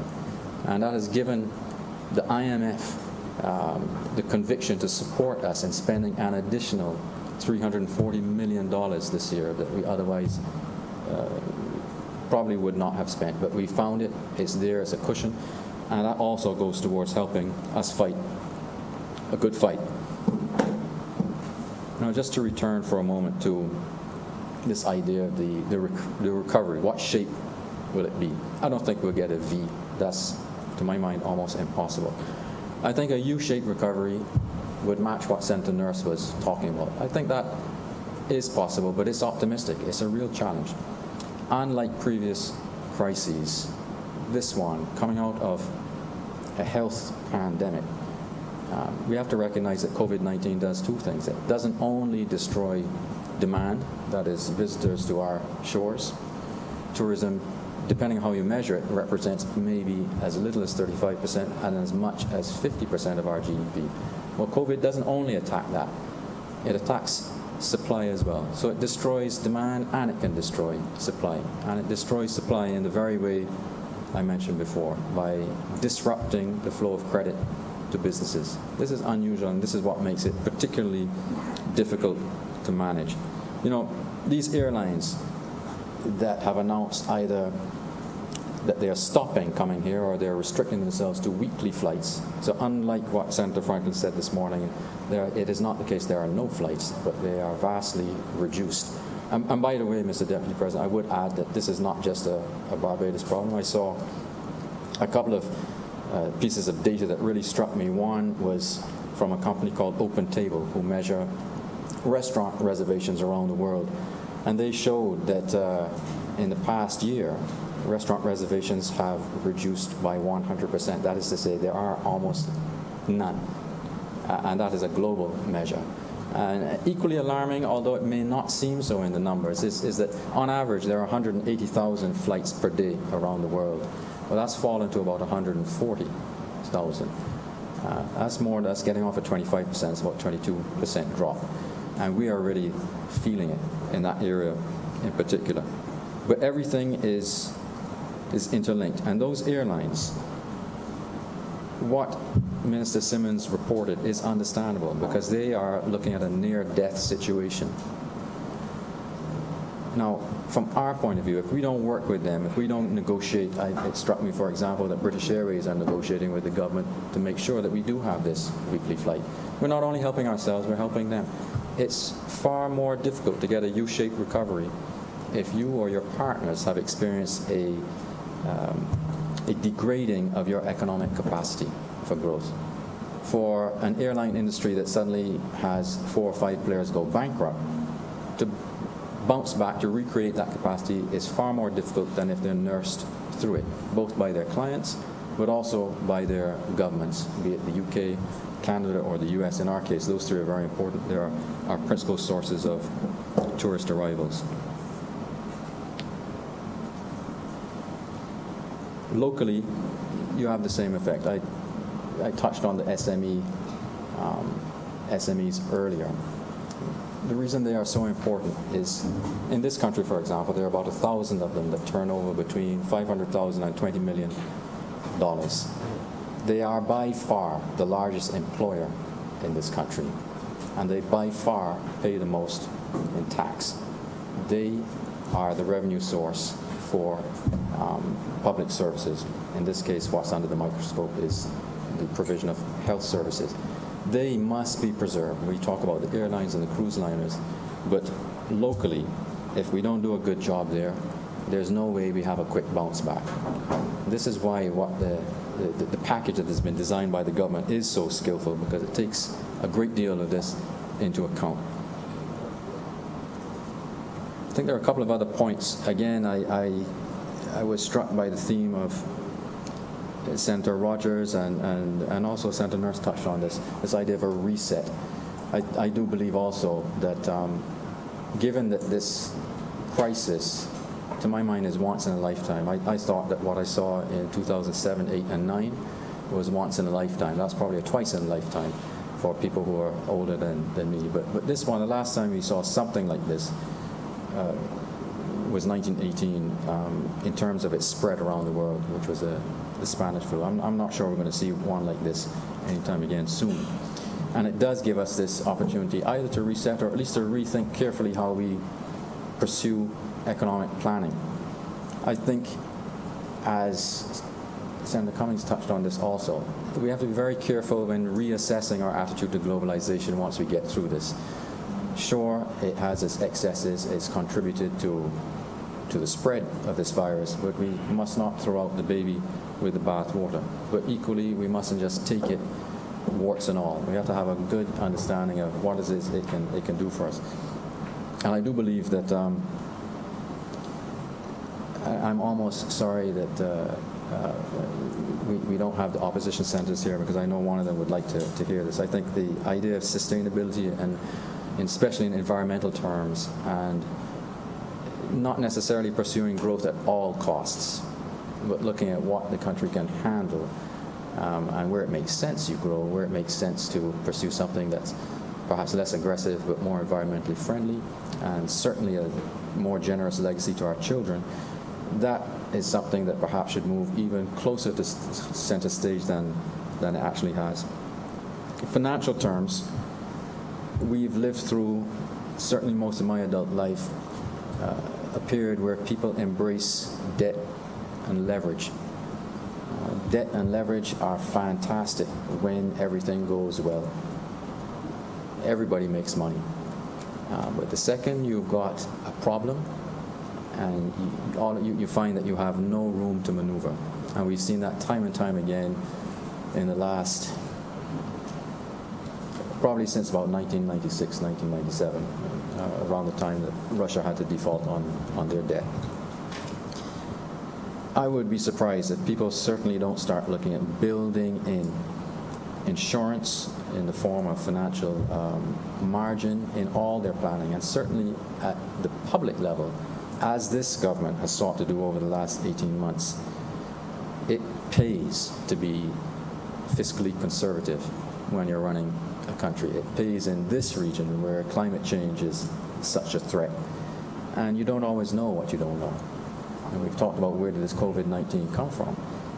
Well, if you built in some conservatism in the way you run public finances, it's easier to cope. It's easier to cope with the unexpected. That's something I would like to see. I don't know what will happen on the globalization front, but on the leverage side, I think that's really, really key. A final point, I'm going to try and dovetail this into what Senator Nurse was talking about in agriculture. We do need to diversify. I think we are trying in many areas to diversify. There's no single answer to it. I like the idea of marrying up technology to agriculture. Senator Nurse may not have heard Minister Weir in the other place setting out some of the things that agriculture is doing in terms of bringing fallow land back into production. They're doing that at Wakefield Plantation, which is one of the former Clico plantations. But he also spoke about what I think is a very interesting project. That's vertical farming. You may know it as container farming. Now, this may not be something that's ready for a center stage, but it is a method of farming that effectively, depending on the crop, doubles the yield of outside farming. And it allows you to produce things here that right now we import. So it can help both in terms of import substitution and possibly in terms of export also. It's an exciting area for agriculture, and something I think that the pilot that's being proposed by Minister Weir, certainly I'd look to see what the results are, because I think that could be a spur and a catalyst to a rejuvenating agriculture to some degree. Mr. Deputy President, I think in closing, I just say we all know tough times beckon.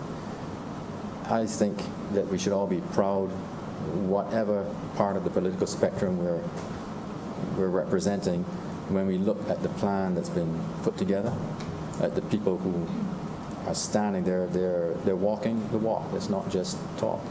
And we really do have, as I said to you earlier, a fighting chance to come out of this.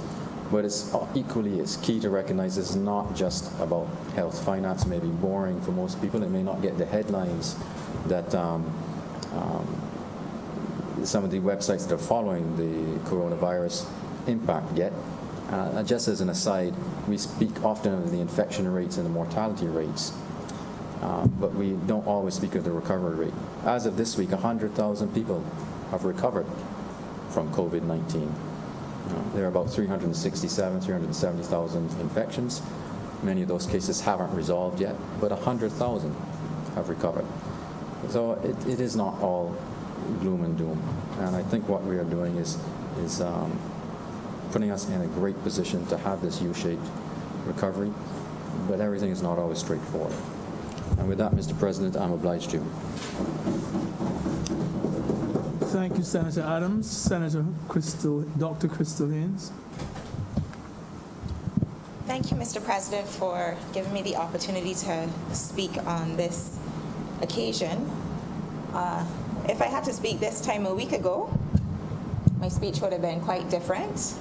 I had prepared a second reading speech for the estimates, and I would have been proud to talk about the fact that our foreign reserves are at a robust 20 weeks of cover, which I believe is a record.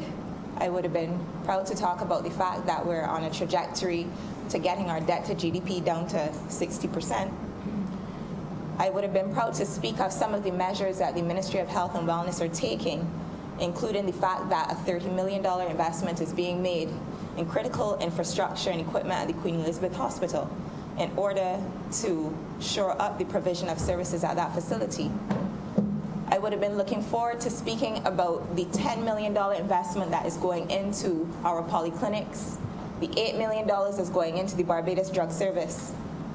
Further to this, I would have been looking forward to speaking a bit more as well about some of the social investments that the government was looking to make, particularly at this time as we are reporting surpluses. We were finally at a stage where the Prime Minister and her team, who sit in the cabinet, were looking at making major investments in the social good, including in the Ministry of Youth, where an additional $11 million was being put towards programs including the Prince's Trust, which is keeping who would be otherwise considered vulnerable or at-risk youth off of the streets and out of trouble.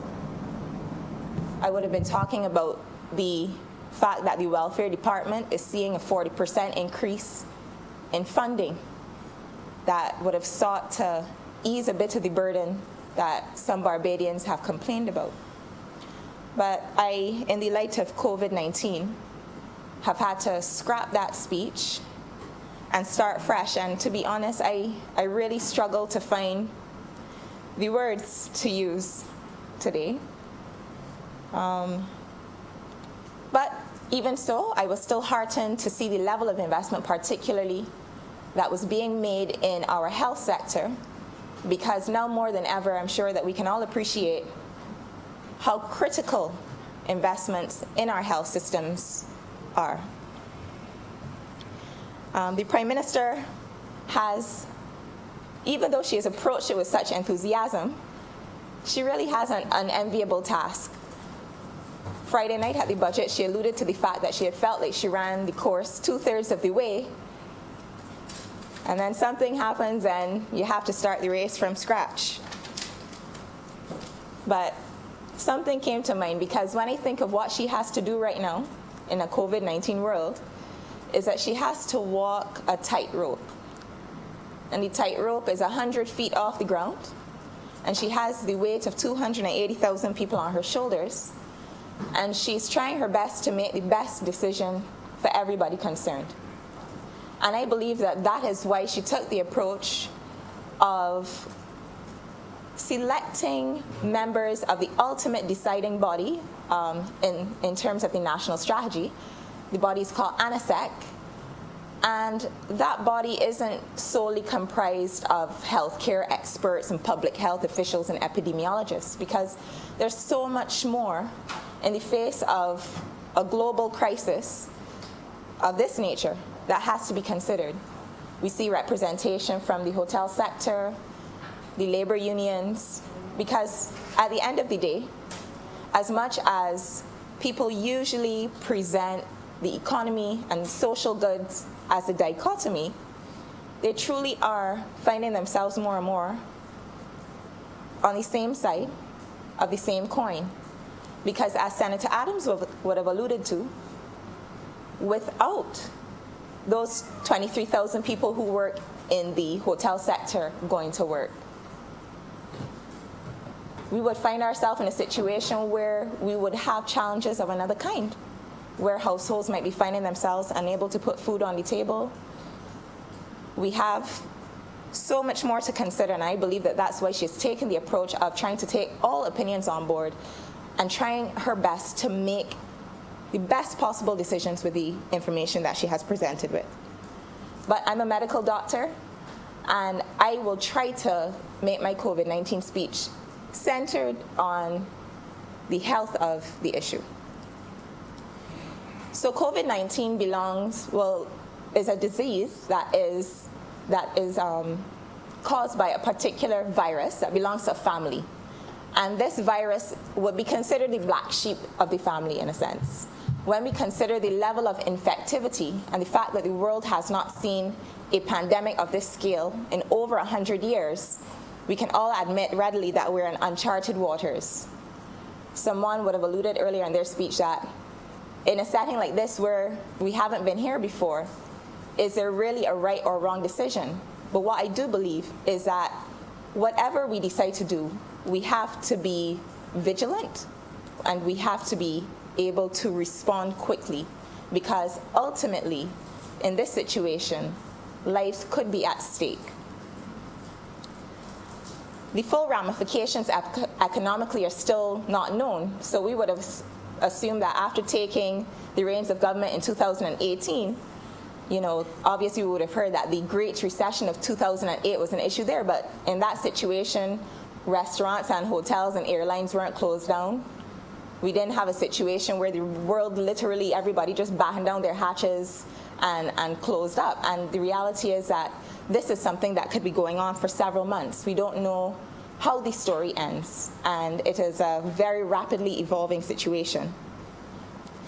I was very proud, though, to know that a number of measures had been taken in terms of recognizing that we needed to be able to respond, and we had taken a number of significant steps in terms of our preparation for the day that came last week, Tuesday.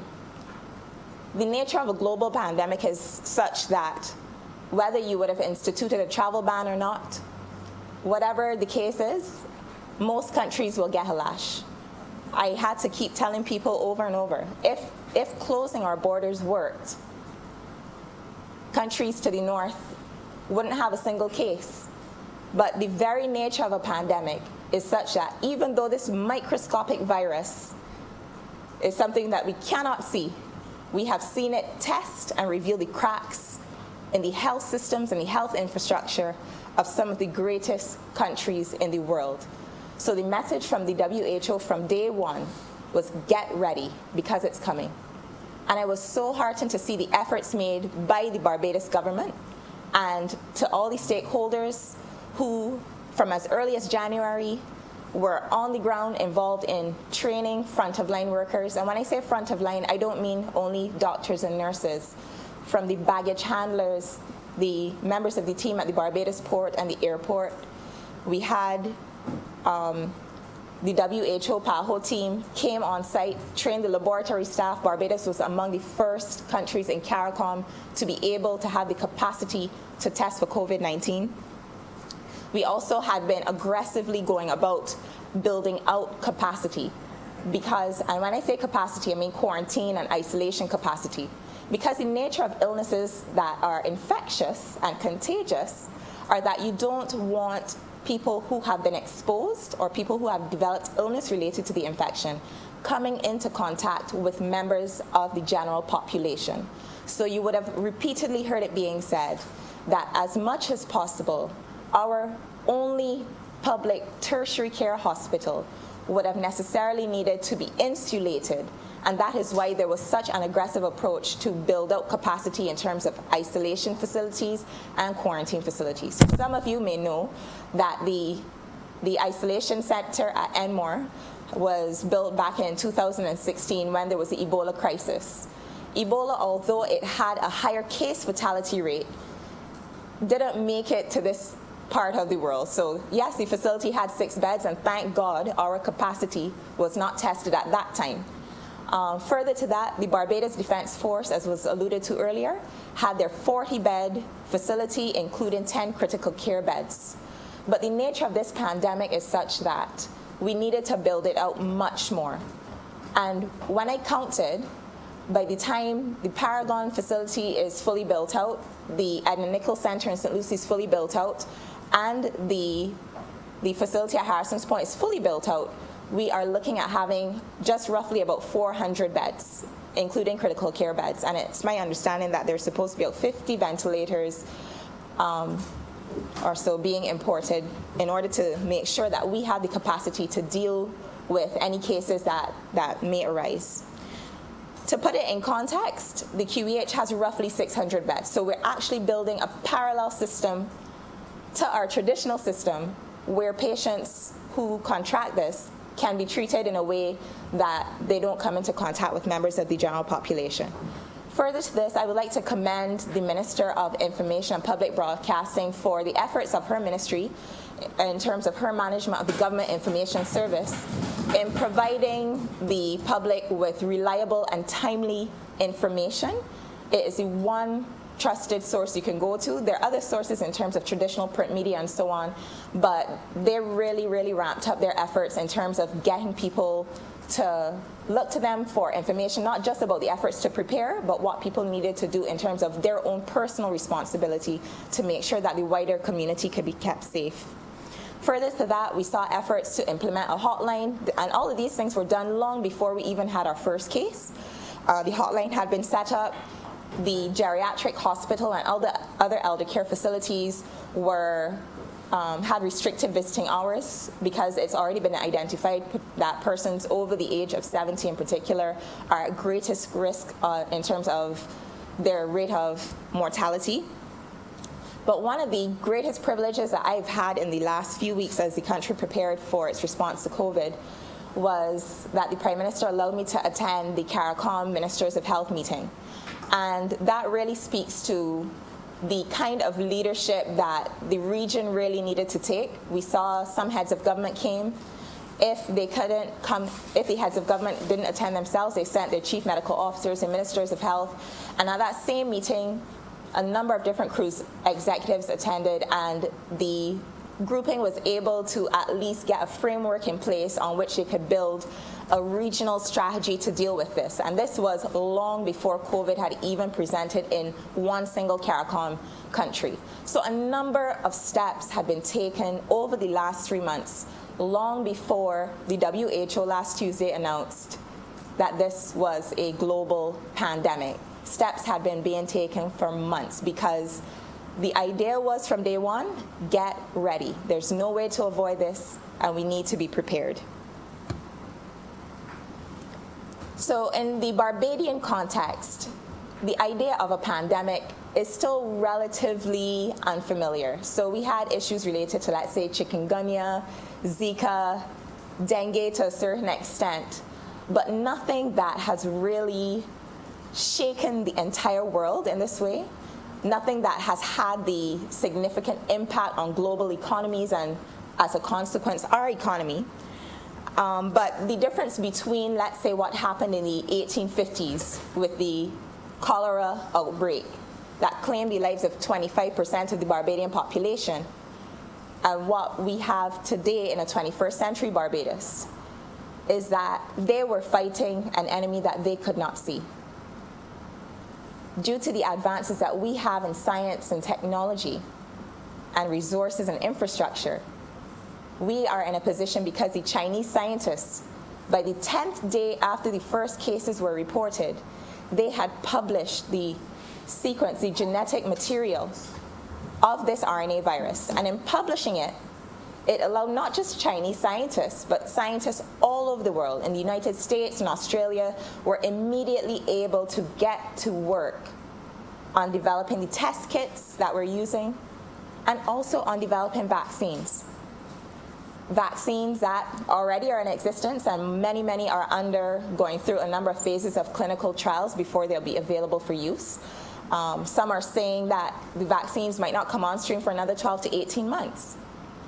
So what do we do in the meantime, considering that we don't have a pill that we can take, a vaccine that we can take? What do we do? The measures that have been advocated by groups like the WHO are almost astoundingly simple. They're advocating for simple things. Washing your hands. Who would think that a virus could make it from Wuhan, China, around the world to Barbados, just because simple measures like hygiene.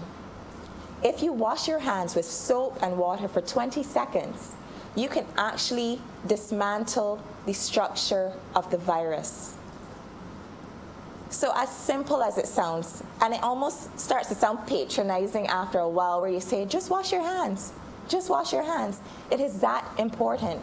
You actually kill the virus, and you don't need fancy antibacterial soap. Soap and water, that simple. It breaks the virus apart.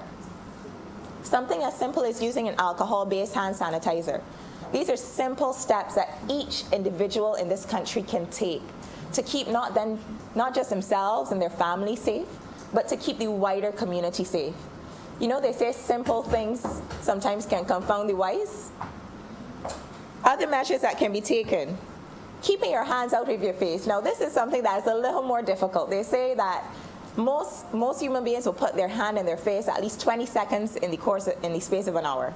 And it's something I struggle with because I'm always trying to keep my hair out of my face. But simple things like this keep the virus that are on the hands that you're not washing off of your mucous membrane. So the mucous membrane is a thin layer of moist skin on your lips, in your nostrils, and on your eyes. So if you keep your hands away from the thin, moist skin on the eyes, nose, and mouth, generally something that simple can keep you from getting infected. So you wonder, why has this thing made it so far across the globe? If people were just washing their hands, we wouldn't have this problem. Things like social distancing, something that we in this are what is now being called, physical distancing by the WHO. Simple measures. Today we came into the chamber, and thankfully to the Clerk of Parliament, we were all appropriately spaced at least 3 feet away from each other so that we can conduct the people's business today. I just want to also appeal to young people because, you know, we've heard about the profile of the disease in terms of who gets ill, how many cases are mild. So they generally are saying about 80% of cases are mild, 15% are severe, and about 5% are critical care cases, meaning typically that they will need ICU and ventilatory support. Just a word of wisdom to the young people out there, because I want to make sure everybody's taking the message seriously. While we focus on the elderly, people with cancer, people with underlying chronic conditions, no one is immune to this. No one knows exactly how their bodies will respond if they're exposed to the virus. Statistics coming out of the USA are actually indicating that 40% of people in hospital are under the age of 55.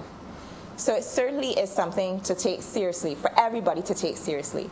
Further to that, if, let's say, I have a mild infection, meaning I either have no fever, no cough, no sore throat, nothing at all that indicates I'm sick, or I'm very, very mildly ill and I feel well enough, in my opinion, to go about my normal day, I can be what we call a vector and carry that infection to someone that I love or someone that I know who is vulnerable.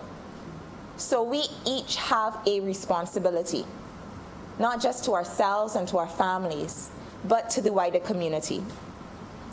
Now, to get a little more scientific, we're talking about what we can do, what we have in the armory while we have no tablet, no vaccine, no cure in sight. What do we do? So we address these simple things that everybody could do. Now, in terms of what nations are doing, we are seeing varied approaches taken from country to country around the globe. So the Imperial College London, they have done a bit of epidemiological modeling, which looks at different scenarios and the responses that you get if different measures are implemented at different times and in different ways. So those decisions aren't made by the everyday citizens. Typically, they're made at either the level of the epidemiologists and public health practitioners that are associated with the ministries and a governmental level. What Imperial College has indicated is that typically countries across the globe have taken two main types of approaches, either primarily based on something called suppression, which is something that we saw in some of the Eastern countries that have been very, very successful at containing this first phase of the disease. So countries, let's say, like India, a very, very populous country, 1.3 billion people there. 3 deaths and 1,500 confirmed cases. Another example, Singapore, they use a more suppression type strategy. And really and truly, they have been the model in terms of how to approach a scenario like this. Every country basically is trying to make decisions based on the resources that they have. So let's say there's certain islands in the region who don't have a tertiary care hospital. There's certain islands in the region who don't have testing capacity.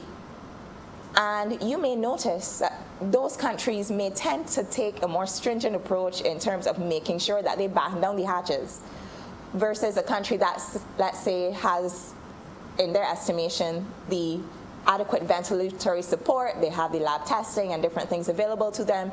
Different sovereign states make different decisions based on the resources that they have and so on. So we saw Singapore, India, South Korea take a certain approach that's skewed more towards what we call suppression. China also did suppression after a period of time, and we saw how effective that has been to the point where late last week, China had no new reported cases for about a 2-day period. If they did have cases, they were not human to human in community cases. They were actually what we call backflow cases that resulted from Chinese nationals who were returning to the country. All right? So suppression, generally, the measures are a little more stringent. You batten down the hatches, you close down the borders, curfews, police are on the streets making sure that they enforce these measures. The West, we saw, take an approach that was more leaning towards mitigation. So mitigation, yes, you put measures in place, you try to enforce social distancing, you try to enforce personal hygiene, and those kinds of things. And what Imperial College basically came out by saying, they couldn't really determine whether one method was superior to another, but it just highlighted basically a tale of two approaches to treating this thing. The approach that the public health professionals that I have spoken to locally is that we have decided to take a combined approach, some suppression measures and some mitigation measures. Because the reality is that the measures that can be taken in a more autocratic nation would not be readily accepted in a modern, progressive, democratic country. So as much as it's easy to look at a chart and say, oh, but look at what so-and-so did and their chart is flattening and this and that, we also have to consider the day-to-day realities of whether we can get citizens to comply.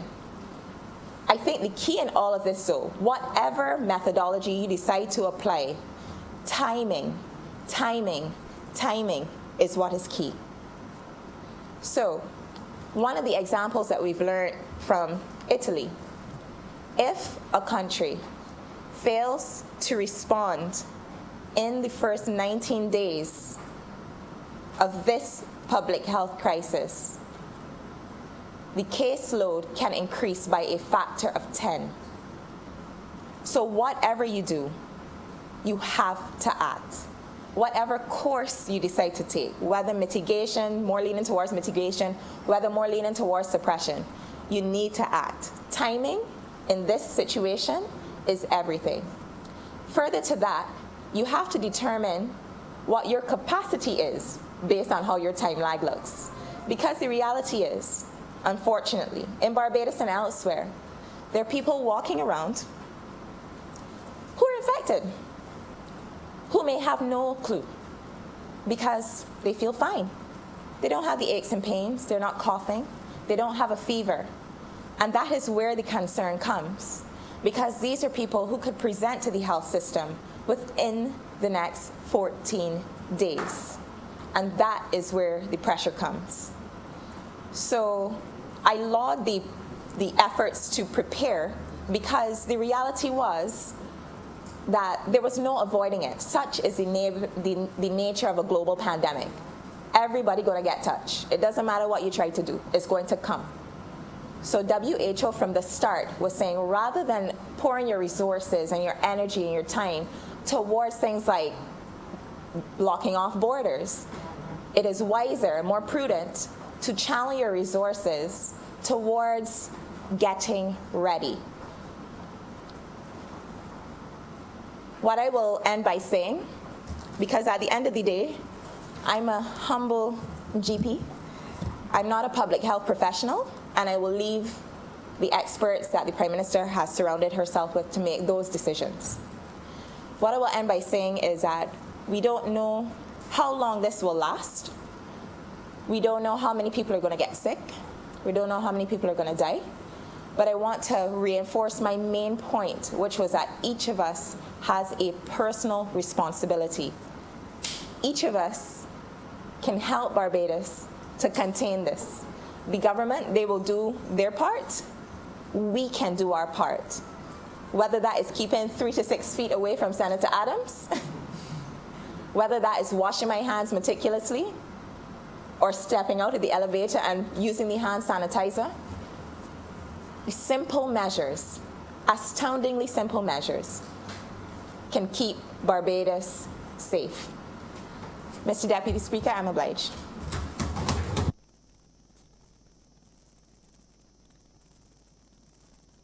I now recognize Senator Boyce. Thank you, Mr. Deputy President.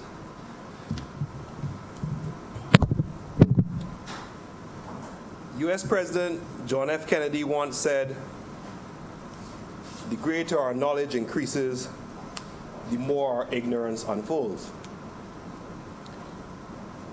We all know the opening stanza for the Tale of Two Cities, sir. It was the best of times, it was the worst of times. It was the age of wisdom, it was the age of foolishness. The current science utilizes a term called, and forgive me if I pronounce it incorrectly, sir, agnotology, A-G-N-O-T-O-L-O-G-Y. And it's supposed to be defined as culturally induced ignorance or doubt. Mr. Deputy President, when I look at my social media, as I am obliged to do for a number of reasons, I am sometimes astounded by the variety of messages and content which they contain. Everyone forwards the latest news bite. They have some who forward everything positive. They have some who forward everything negative.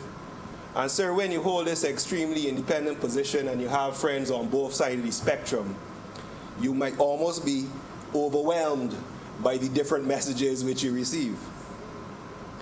But when I really saw that things were getting rough, and I'm sure he is not going to be happy when I say this, but when I saw a friend of mine forward a post about helicopters spraying disinfectant, I had to say, oh dear. Mr. President, Mr. Deputy President, we find ourselves in the best of times and the worst of times, sir. We now have all the knowledge at our fingertips. But with having all the knowledge, there is a consequence where the ignorance unfolds itself. The fact of the matter is, the government is putting itself in a position where it has to be able to combat the different messages which go out, and we all have a responsibility, every citizen, to ensure that we make sure the right message is sent. We find ourselves, sir, at this stage, and everyone is awaiting the announcement of stage 3 and seeking as far as possible to get their house in order. We recognize the government's stated position of taking steps as far as possible to ensure those who are most vulnerable are protected. And we, sir, recognize that in the business community and with each other, we have to show empathy for those who, for whatever reason, age, compromised immune system, or other inhibitions, are unable to function in this current environment. And let me segue here, sir. We cannot say as Barbadians that we must have empathy for our compromised workers, for our elderly family members, for those who for whatever reason can't function, but have none for the tourists who are stuck, or none for the cruise ship workers who find themselves stranded here. Are they not human? Why not help them get home to their families? once we ensure that we protect our workers who are managing through this process, we must show our humanity. Heaven forbid, and there for the grace of God, it could be any of us. And we would, I hope, benefit for the courtesy that we are now extended. But that being said, sir, government and businesses must function. But this function must be balanced with the need to protect the citizens. So on one hand, sir, you have the position as set out by the governor of Illinois. And in shutting down his state, Governor J.B. Pritzker stated, "I fully recognize I am choosing between saving people's lives and saving people's livelihoods. But ultimately, you can't have a livelihood if you don't have a life." That's one end of the spectrum. On the other end of the spectrum, sir, the Wall Street Journal has opined, no society can safeguard public health for long at the cost of its overall economic health, sir. So, we would have all received the Facebook and the WhatsApp messages saying shut down the borders. I understand, sir, that the Republic of St. Philip is taking certain safeguards in that regard, sir, as well as St. Lucie, sir. Yes. And we have the other hand with persons saying let's do the herd immunity theory and move forward. The point is, sir, the government is faced with the task of navigating between these two polar positions. And good luck. We all wish them the best of luck. And the only source I can offer is Rhapsody in a recent album stated, "A smooth sea never made a good sailor." Whatever is done, sir, the key is getting the message out. And not only getting this message out, Mr. Deputy President, but enforcing it. Sir, the great Barbadian author and poet from Malton Hill once said, "Bajans only respect consequences." We can sit down here and speak about social distancing and not gathering, but we have seen over the weekend what our citizens are doing. Sir, I saw at a lunch van people bunched up so incredibly close. I was wondering where was the message, and the message is out there, but why are they not listening? Does it require the fatality for it to take it to that level of concern? We have to do better. We have to do better with each other, and we have to do better with our citizenry. It cannot be a state of induced panic and spreading messages without saying this is how we approach it in a manner which allows us to go about as far as we can until stage 3 is announced in a reasonably sensible manner while practicing the appropriate steps to protect each other and ourselves, sir. We each have a responsibility to each other and to our nation to do a part in this endeavor.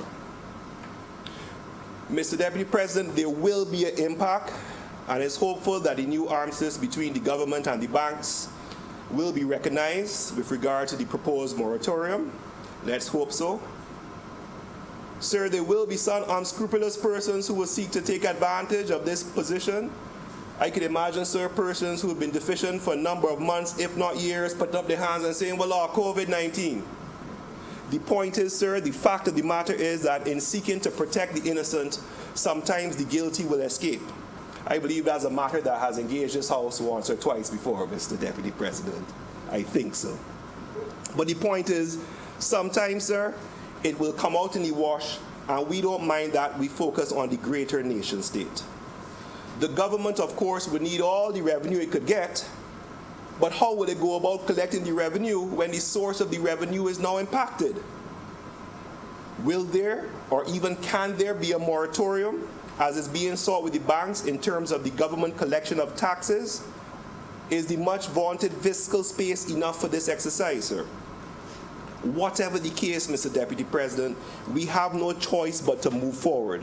We cannot bury our heads in the sand and we'll lose ourselves out of this situation. The simple fact is this, sir. We have to be mindful and reduce our social interaction. We have to become reliant. We have to embrace the technology. We have to embrace the factors of efficiency. We have to look at self-sufficiency, sir. We have to be our brother's keeper and work on a way out of this together. And let us embrace in this regard our motto, pride, less of that, but more of the industry, sir. Let us work together and rise out of this stronger as a nation and a people. I thank you, Mr. Deputy President.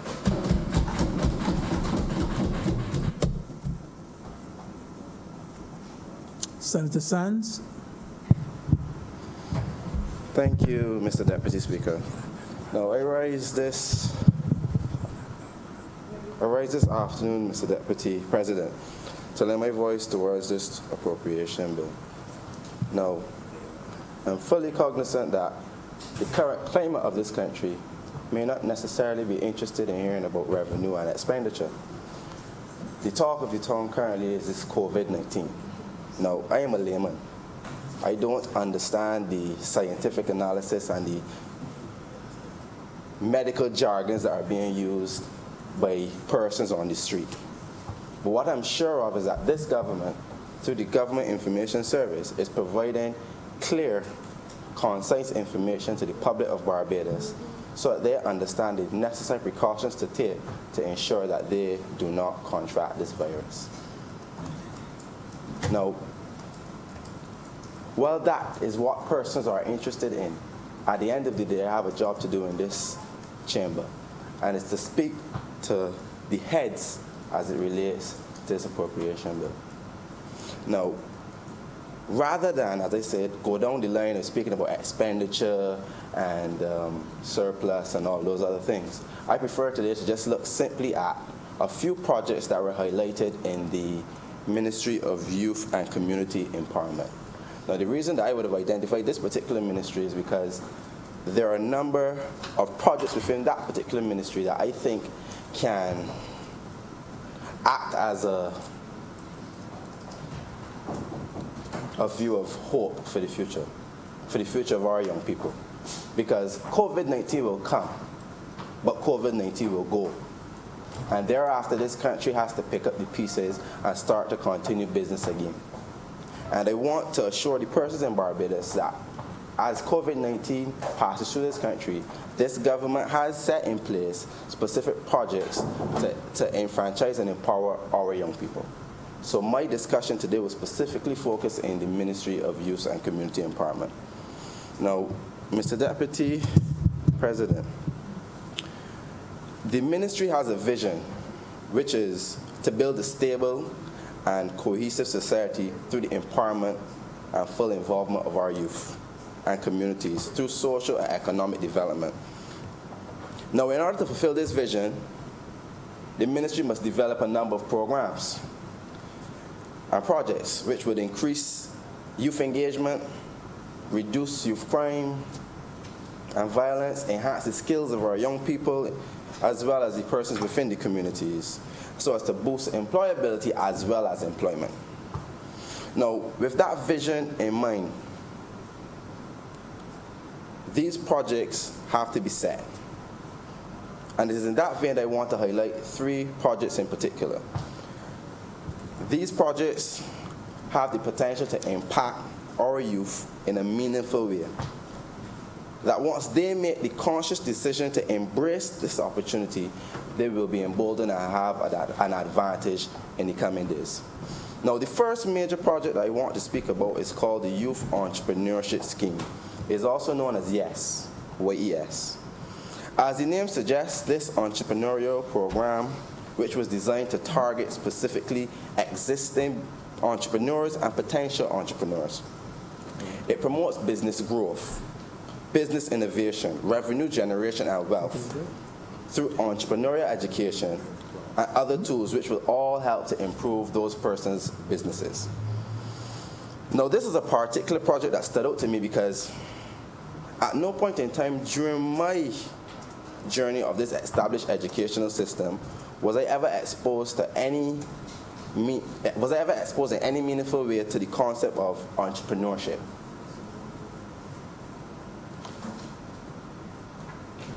The first time that I would have even questioned about entrepreneurship, and I do recall, is when I traveled to Trinidad. And I remember asking the persons that were with me, why is it that everyone in Trinidad is selling something or trying to sell you something? That stuck out to me because in Barbados, I was always taught that we were supposed to go to school, get an education, to get a job, to go and work for somebody. That was my understanding at the time. Enter the school system, get an education, so that you can then go on to work to improve somebody else's business. Whereas, as I said, when I saw in Trinidad, everyone was out there fighting for their own crowd and trying to make their own living as an entrepreneur in their own way. Now, I'm not saying that there's any flaws in our educational system. I just want to make that clear. I'm just saying that I never experienced that concept, that realism of what an entrepreneur is. Now, the reality is that anyone can wake up tomorrow and call themselves an entrepreneur. Because an entrepreneur is that one job that does not have any certification or qualification. There's no requirements for that. As long as you can start a business, or you can sell something, or sell things, or provide a service, you yourself can call yourself an entrepreneur. But that's not what an entrepreneur really is. Anybody can sell something, but it is about managing and being able to sustain a business and make it profitable. That it not only assists you, but it assists others around you through forms of by either employing other persons or offering some form of goodwill to communities, etc. In my view, it is an overall arching and encompassing concept. It is not simply buying and selling or providing a service. Now, this program seeks to bridge that gap where we have persons who may have a good product but don't have the ability to market it, or persons who may have a business but it is failing because they don't understand or have proper business acumen. With this particular project now, where we have young people who may have excellent products, they can now use the resources of this program to help them understand what they need to do to improve and enhance their business. Where we have young people who failing at bookkeeping and unable to record the taxes or pay the taxes on time, this particular program will now be able to show them how to keep their records, how to file your taxes on time. If you have no understanding of marketing, the resources there through this program to enable them to understand the benefits of marketing and advertising your product or service. Now, this particular project enfranchises our young people. It will provide them with business counseling and mentorship, entrepreneurial development, direct technical assistance, accounting services, marketing services. Some of these I've mentioned before. It is a timely and smart initiative. It creates the environment for young people to now understand that while I may not want to go into mainstream employment, that is not the end all. I can now use the resources of this project and better equip myself to go out into the world and become an entrepreneur. And if you already have that existing business, you can now go to them and get further assistance to strengthen your already existing business. Now, I want to speak about some of the statistics that were mentioned for the period of 2019 to 2020. Now, so far, this program would have engaged 84 new young entrepreneurs. It would have started 9 businesses, and it would have assisted in the expansion of 7 businesses, created 10 new jobs, and retained 37 jobs. That is a fantastic effort by this initiative, and the ministry should be commended for it. Now, it is envisioned that between the period of 2020 and 2021, the program will engage 120 new businesses. So that is an increase from the 84 of 2019 to 2020. They would also start 12 new businesses and expand an additional 12 businesses and create, hopefully, an additional 15 new jobs. This project is a godsend because, as I indicated from the outset, I always was taught, go to school, get an education, and work for somebody. But the reality is that body that we work for is in their own right an entrepreneur. And what you are doing for that business you might be able to do for yourself. You might be the key in that business, but you never had the understanding, the wherewithal to develop your individual brand and business. And an initiative like this is timely because it enables persons now to step into a different frame, to walk a different path, to have a different journey, as opposed to our everyday normal 9-to-5 jobs.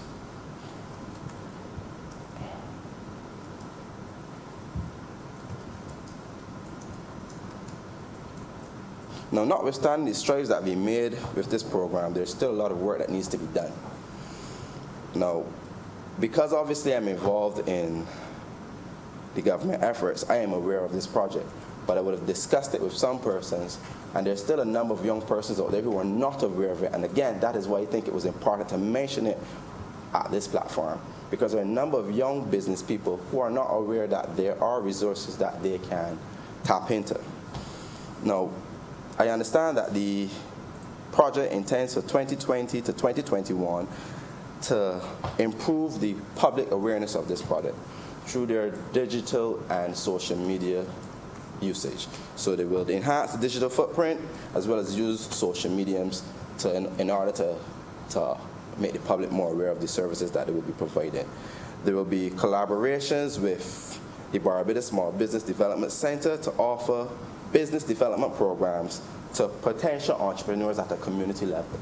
So again, it is twofold. On the one hand, you have your entrepreneurs who have their businesses operational, who can tap into the resources. And on the other hand, the project is actually going into the communities and seeking out those persons within the communities who might not be using social media, who might not have a digital footprint, but who are still eligible to become an entrepreneur. They now can get a direct link to a resource center. There's also plans to institute a specialized entrepreneurial development and community-based training facility for at least 200 marginalized and at-risk youth. So the hope is that these particular persons would be able, once they use the resources of the facility, to be able to transition from the block life culture, for lack of better words, to a more refined business culture. I've heard some persons coin the term blockpreneur. That is some of the terminologies that are being used by some of these new persons that are using the resources of this project. Now, the second project I want to highlight is called the Building Blocks Project.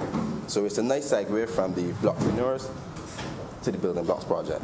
Now, this program was designed to address the problems of unemployment within the This program was designed to address the problems of unemployment and crime within our communities, that are plaguing our communities. Now, the objective of this project is to transform at least 20 to 30 blocks within the communities so as to give them the necessary tools and skills to have and operate viable economic, legitimate businesses in their environments. Now, some persons have chosen to look at this particular initiative with the glass half empty. I've heard talks suggest that this particular type of program would not be beneficial in the long run because it seeks to target the quote-unquote blocks and enfranchise them.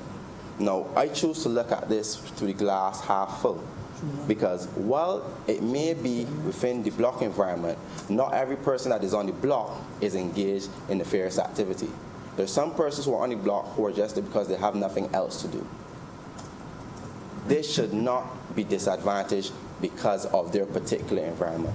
And I am of the view that if the environment is changed, where it goes from an idle environment to one of economic activity, legitimate economic activity, eventually the culture would also change, and you would have new persons coming out that would now become new products of that new environment, with a business acumen, with a business mindset, all legitimate. So rather than looking at this glass as half empty, we should really be looking at it as an opportunity for our young persons who are interested in making an honest living to have that opportunity to be able to play their trade.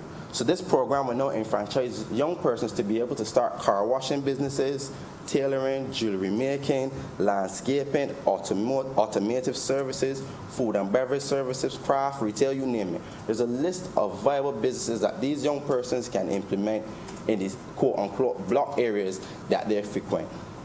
This particular program is specifically designed for persons who are interested in doing better, are interested in becoming legitimate citizens of Barbados.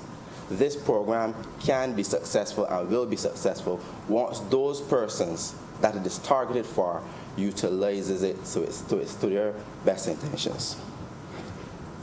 Now, Mr. Deputy President, those are two of the projects that I wanted to speak to you today about as it relates to the Ministry of Youth. And the final project that I will mention is the Barbados Youth Advance Corps. Now, this particular project replaces the... Well, Mr. President, I've been told I don't need to go any further as it relates to these matters, Mr. President. No. The third, do the third one.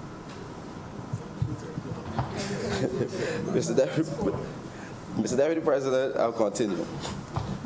As it relates to the Barbados Youth Advance Corps, Do the third one.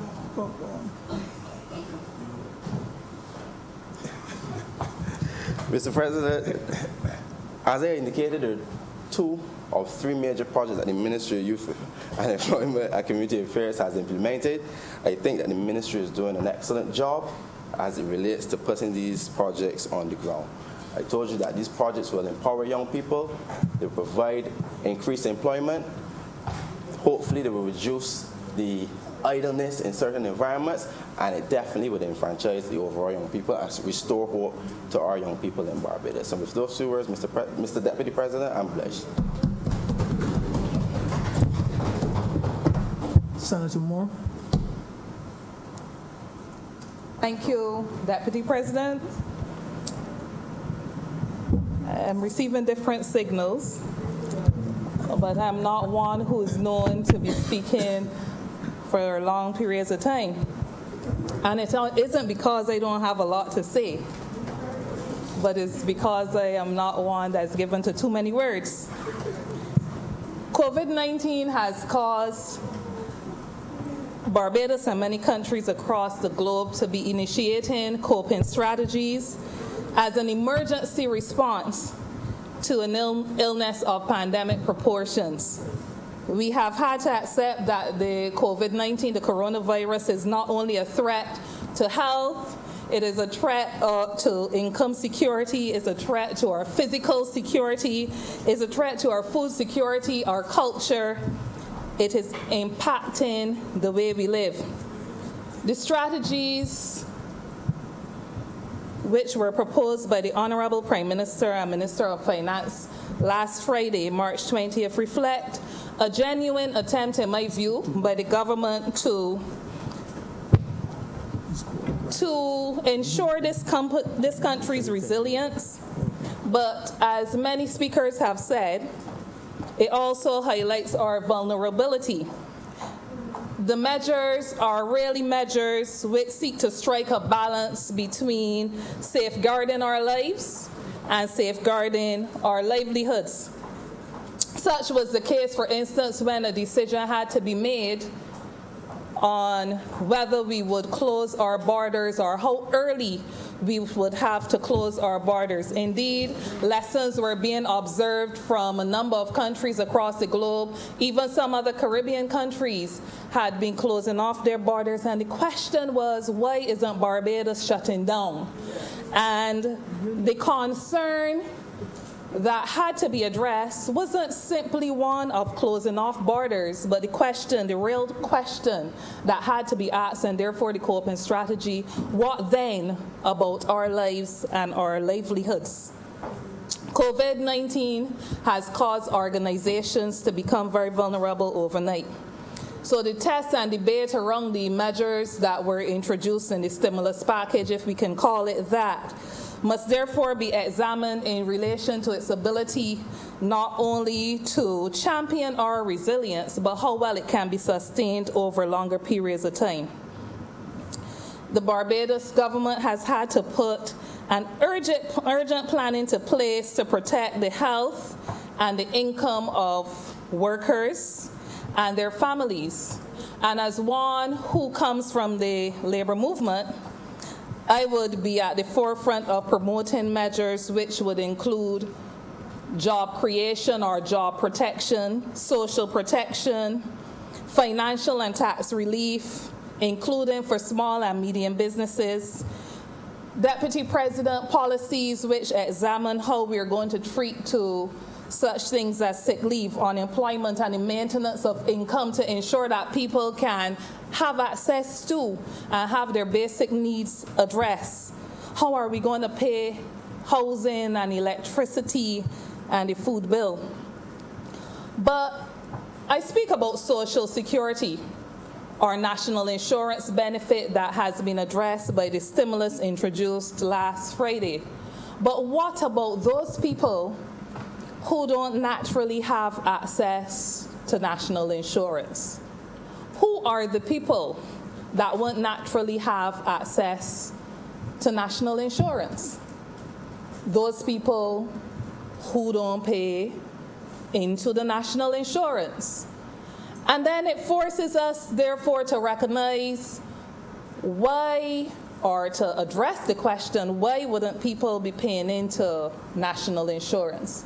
Is it simply because there are self-employed people who may be able to pay but don't pay? Are some of these people self-employed people who would like to pay but can't pay? Are there people for whom deductions are coming out for NIS but are not being paid into the NIS? So in a sense they're paying, but because the monies are not being transferred on to the NIS, they are not captured under those who will qualify for NIS. And then it forces us, therefore, to enter a debate around those companies that ought to be paying NIS on behalf of their workers, ought to be ensuring that their workers pay into the national insurance scheme, but who are refusing to do so. So what must be done to these workers, these vulnerable workers, during this time? Can we simply leave them by the wayside? And the answer was given to us in the stimulus that was presented through the measures that were presented last Friday. We simply can't.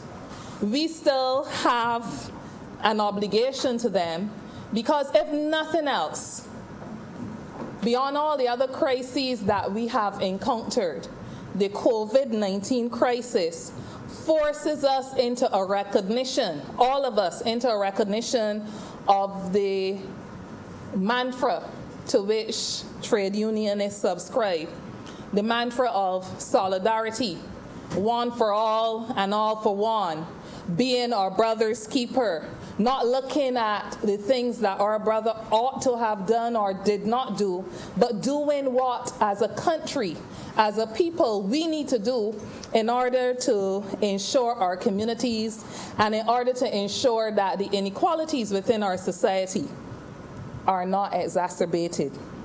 So indeed, it is in times of crisis that there is a heightened awareness of labor rights, social protection, the need for social dialogue, and of course, fundamental principles and rights at work. Is it okay for us to do what we want to do or what we feel we should be doing, in the case of employers, for instance, simply because the crisis, the COVID crisis as I call it, has thrown us immediately into some kind of vulnerability? Or must we observe decent work still? All of these are realities that have been confronting us, and many of us have been in meeting after meeting seeking to find answers, reasonable answers, reasoned responses to a number of competing realities that face us at a very fast pace. Deputy President, I wish to suggest to this chamber that the international labor standards are very useful at a time such as this as a tested foundation upon which we can draw many useful lessons that can offer guidance through these times. I now would like to turn to a discussion on a few points. We heard about a $20 million allocation being made for household survival programs to assist in addressing the welfare of some 1,500 vulnerable families, with a possibility that that figure, no doubt, I believe that if the figure can stretch to more, the government would like to make it more than that. But at least 1,500 vulnerable families. And while we would want to support those measures and would support those measures very generally, Deputy President, concern has to be around how it is going to be implemented, around the rollout, to ensure that those who are indeed among the most vulnerable are the ones that will have access to the benefit. There are some people that we've already heard in the last couple of days scoffing at $600. What can $600 do? $600 into nobody in this day and age.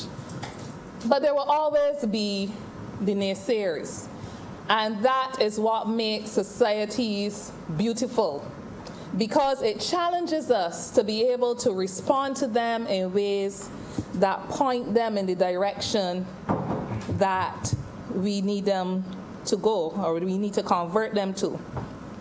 We heard about national insurance to bolster those who are put on short weeks. And I think that this is a beautiful measure, because what it says directly to that employer who is struggling to determine whether or not they can keep their businesses afloat, whether or not they can take a hit for the worker whom they employ. What it demonstrates from a government point of view is a willingness to assist, recognizing that you may not be able to engage in full employment, but we are encouraging you to assist us, one for all for one. Remember, through this difficult time, once you can provide people with at least 3 days, we will be able to supplement. And Deputy President, no doubt there are employers who would find significant challenge in trying to support workers through this time. I have no doubt that there are employers out there who would really wish that they can support their work families, who would desperately like to find a way that outside of the COVID disease that their workers have to be concerned with, they would really like to ensure that they can offer them some kind of income security. And there are some of these employers who simply can't. Equally, there are those employers who can, seeing that their profit lines, maybe their profit margins may be reduced, but who are able to support their workforce during this period that challenges all of us. The simple context is that these measures are not intended as a one-size-fits-all. These measures are not intended for anybody, whether employer or employee, to see it as an opportunity to ride whatever provisions are being made because they're provisions. It calls for all of us to sacrifice some for the benefit of all. And I speak about employers, so to bring balance, I would want to also address those employees who would hear about provisions being made for extra time away from work, and to challenge these not to take advantage of it.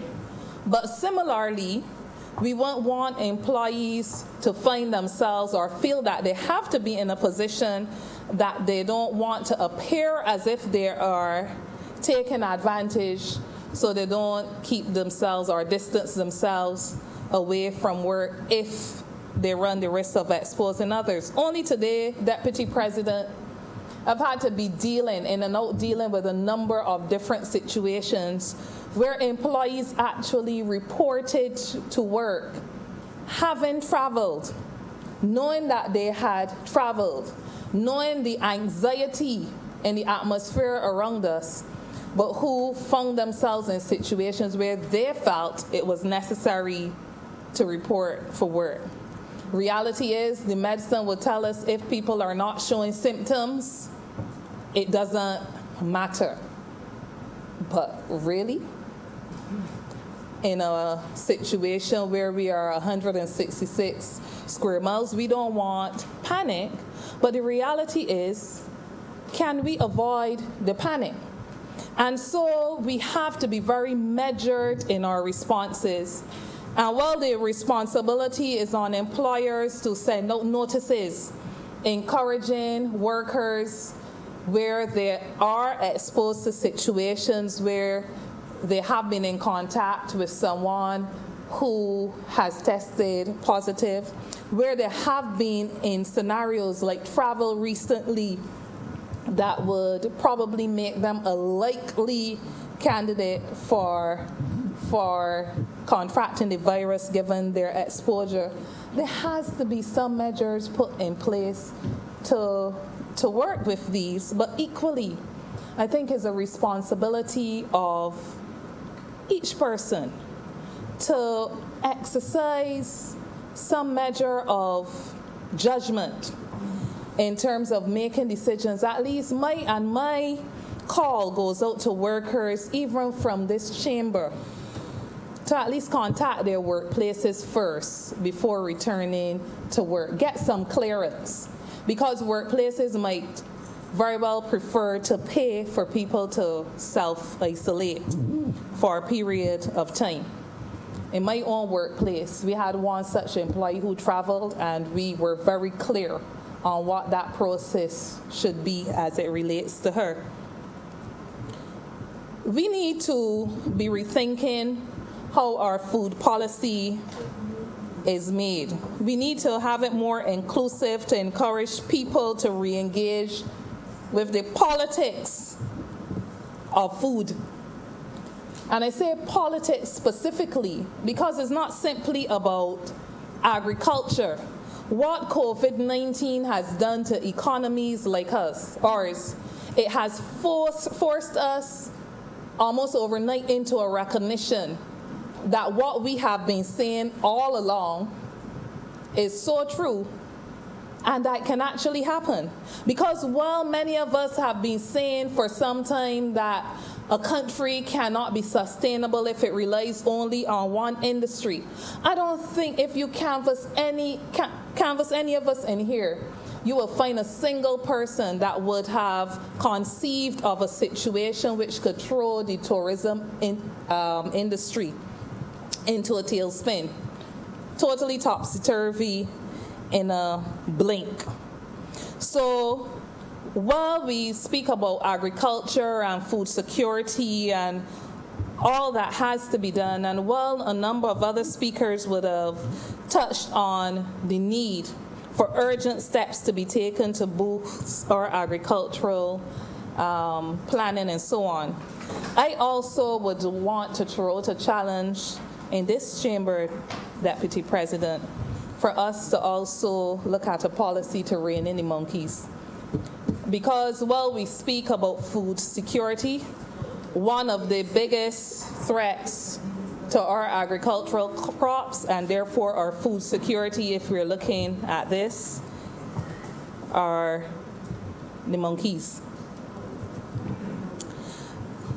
The measure to support beach vendors and so on, I wouldn't get into that too much. I think is a good measure, but I think that there may need to be consideration to widening that to other self-employed people, as I expressed earlier, who would find themselves vulnerable at this time as well. There are some people, and I'm one of the people that support this measure, that feel that although it has been mentioned, it has not been mentioned. We've spoken about reconnecting customers from the Water Authority, for instance, that have been disconnected. But I would have thought that now would have been a good time to look at the sewerage tax and consider taking that off.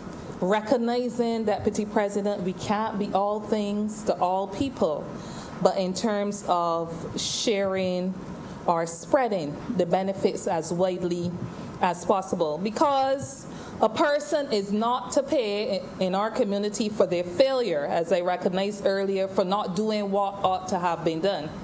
But equally, we cannot disregard the fact that there are some people who have been disconnected that could have paid, who have not been paying their water bills.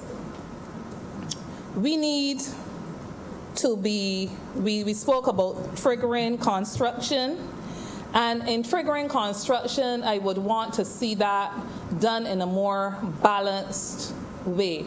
There are a number of small contractors out there who are not paying into the NIS. And if we are using construction right now as a boost to the economy, I think that the government also has to give attention where there are government awarded contracts, give attention to those companies that they may be awarding contracts to who are not honoring their national commitments at other levels, and where this is found to be the case, that those are not the companies at this time, even if they come at a cheaper price, that should be given preference.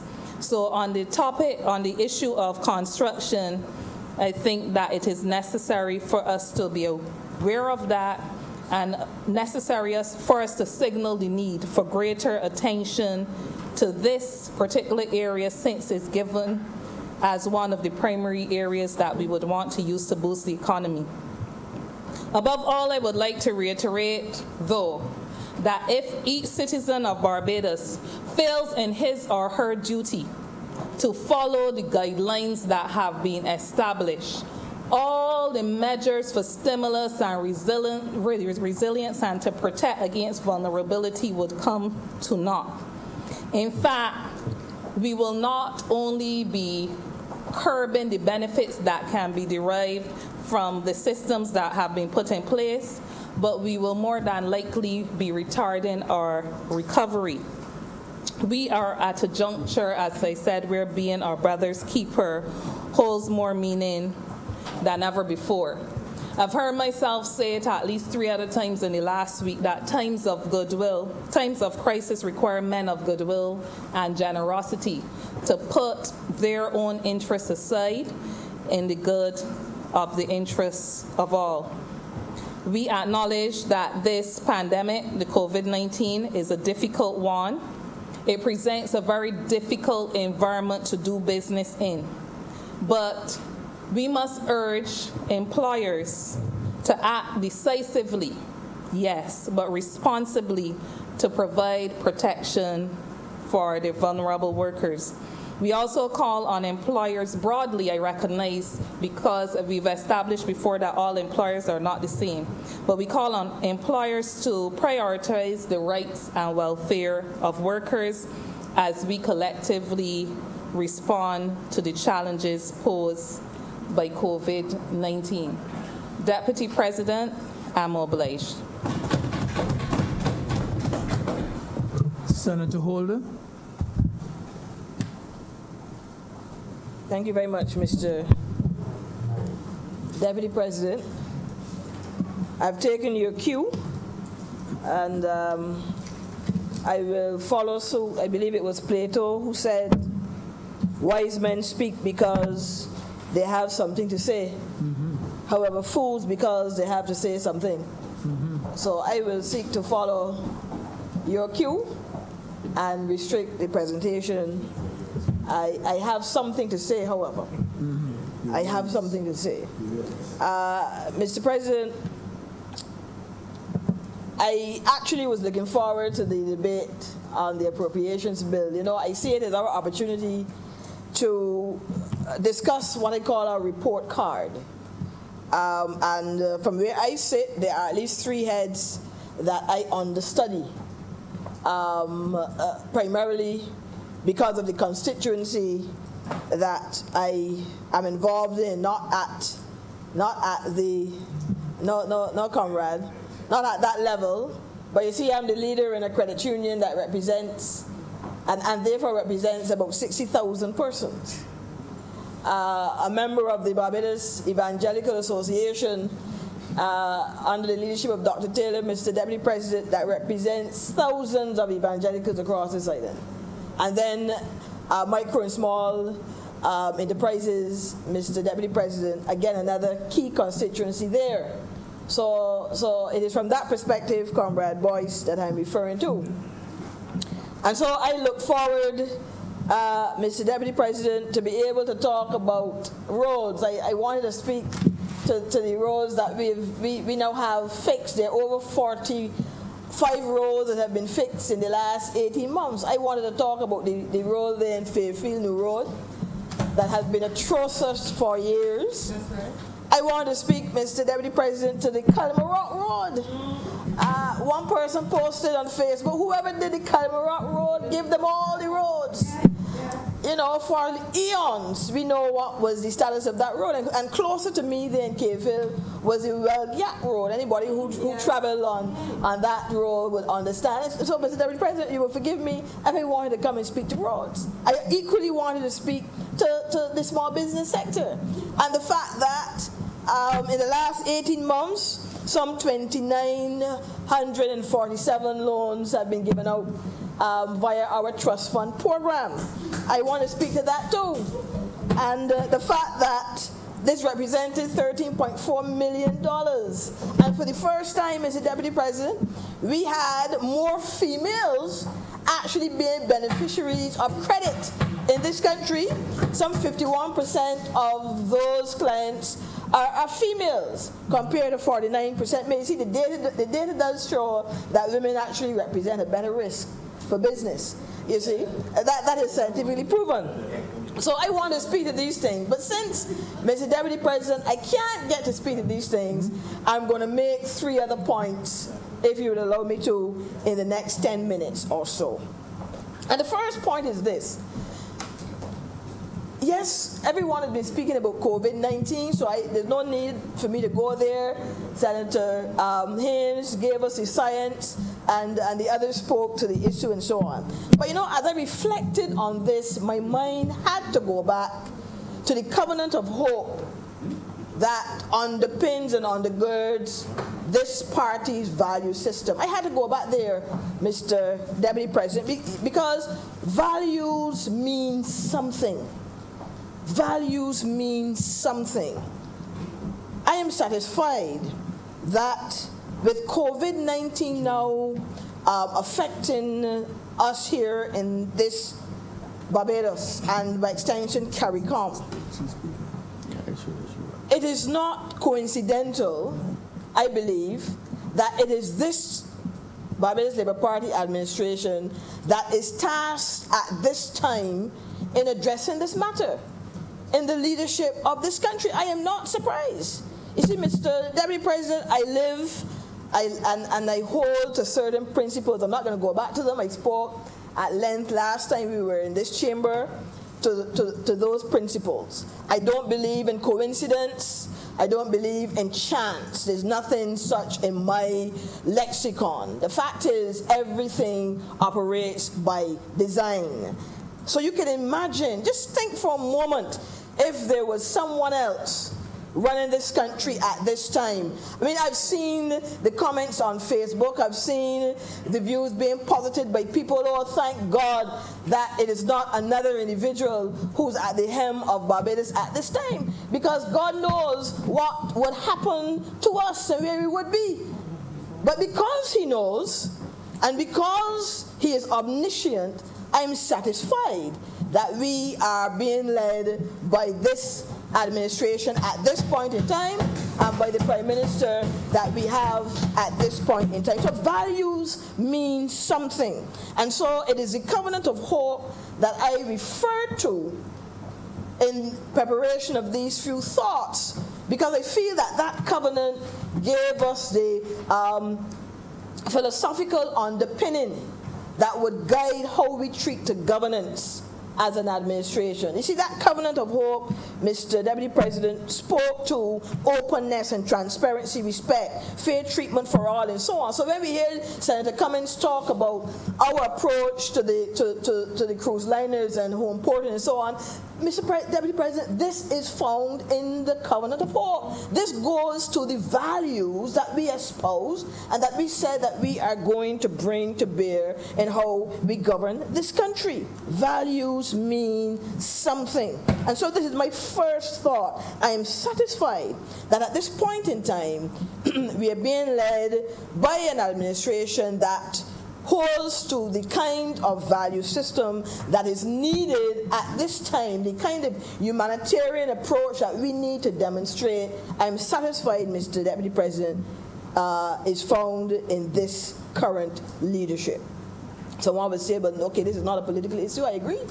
It is really a leadership issue. It is a leadership issue. Because John Maxwell rightly said, and I quoted it already, that everything rise or fall based on leadership. He also said that your core values are the deep-held beliefs that authentically decide and describe rather your soul. So values mean something. It is my first point. My first point.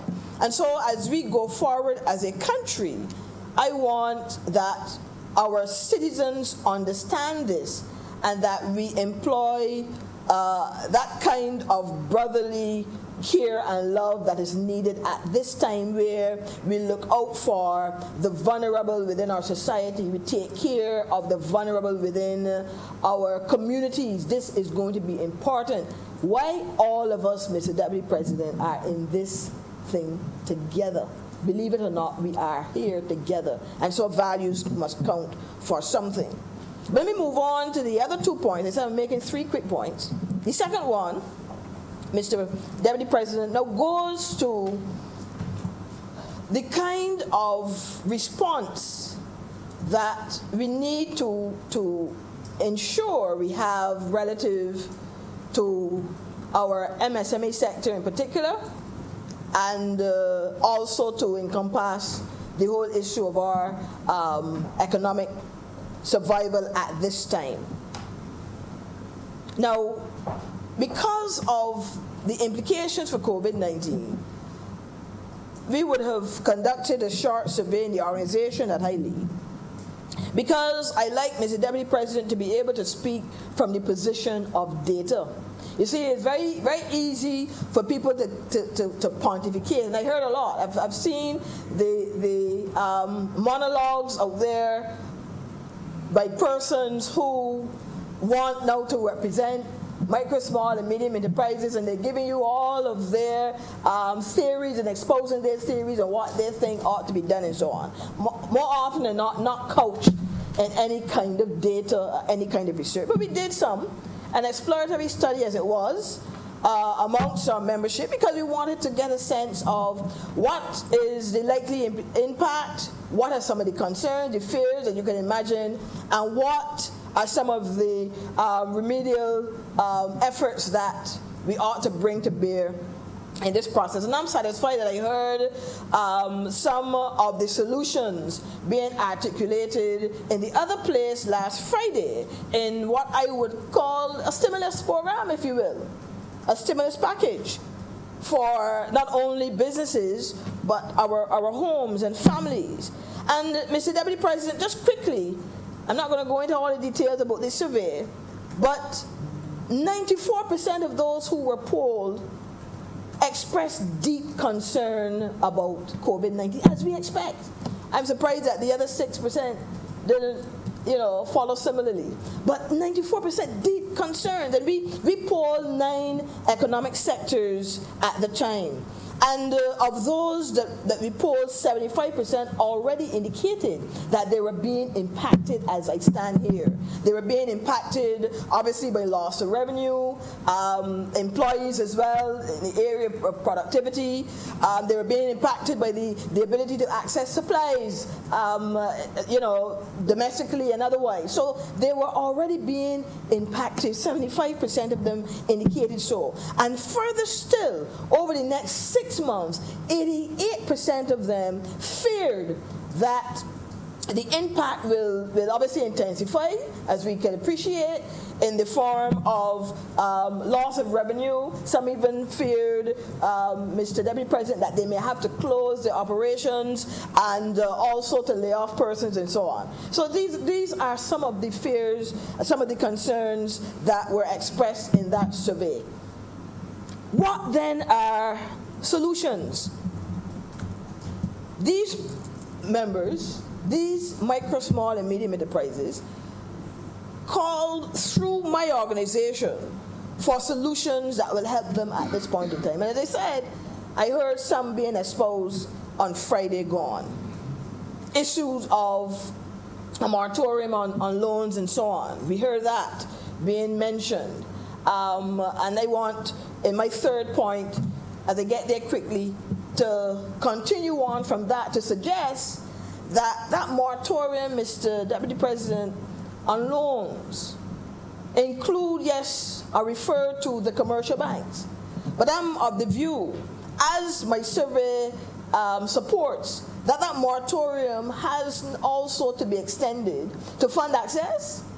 And though the trust fund is a small amount, is up to $10,000, I'm of the view that the trust fund ought to be included. Yes, the trust fund has a moratorium for those who get that initial loan of up to 3 months, but at this point in time, as you know, that organization has been around, open doors in November of 2018. So I'm satisfied that that moratorium has also to include that organization as well. So beyond the commercial banks, and some concern was mentioned relative to how will it be administered, I know that they're working quickly on the mechanics around that, but I would wish to see that we go further and that we include, Mr. Deputy President, the fund access and the price growth fund, all of those agencies, especially those government capitalized agencies. We need for them too to participate in that moratorium. But not only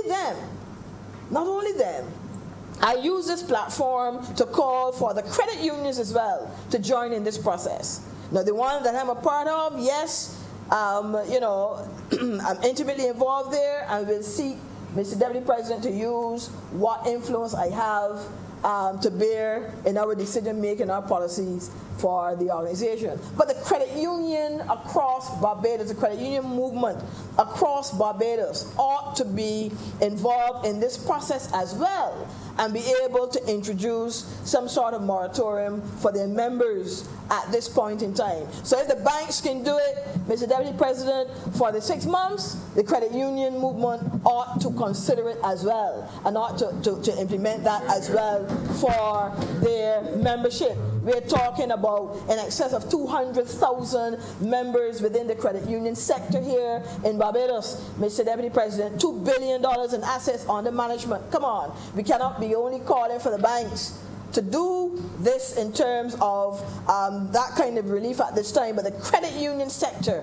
has to rise to the occasion at this time and put similar measures in place. Mr. Deputy President, I'm using this platform, as I said, to signal that to the credit union movement here in Barbados. But not only is a moratorium on loans and maybe even interest and so on be needed at this point in time, but we also saw in the survey that rents, that's another issue for the sector. And I'm glad to hear in the other place the Minister of Finance and Prime Minister spoke to our landlords and in a sense use moral suasion, if you will, to suggest that at this time landlords ought to show some leniency and not evict their tenants at this time. But I sat and I looked at that point and I realized, who's one of the biggest landlords for MSMEs, Mr. Deputy President? The Barbados Industrial Development Corporation. The BIDC is a landlord, a key landlord.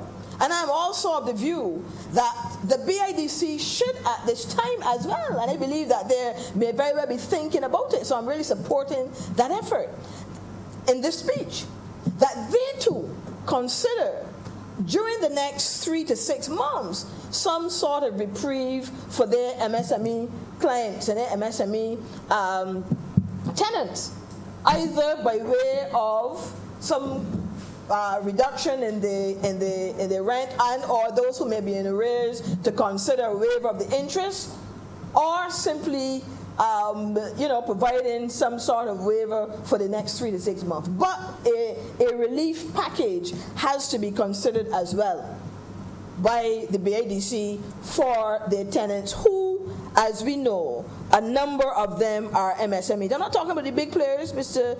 Deputy President. I'm not talking about the large firms, but I'm talking about the micro firms. I'm talking about the small firms. Those, as we know, are very vulnerable at this point in time.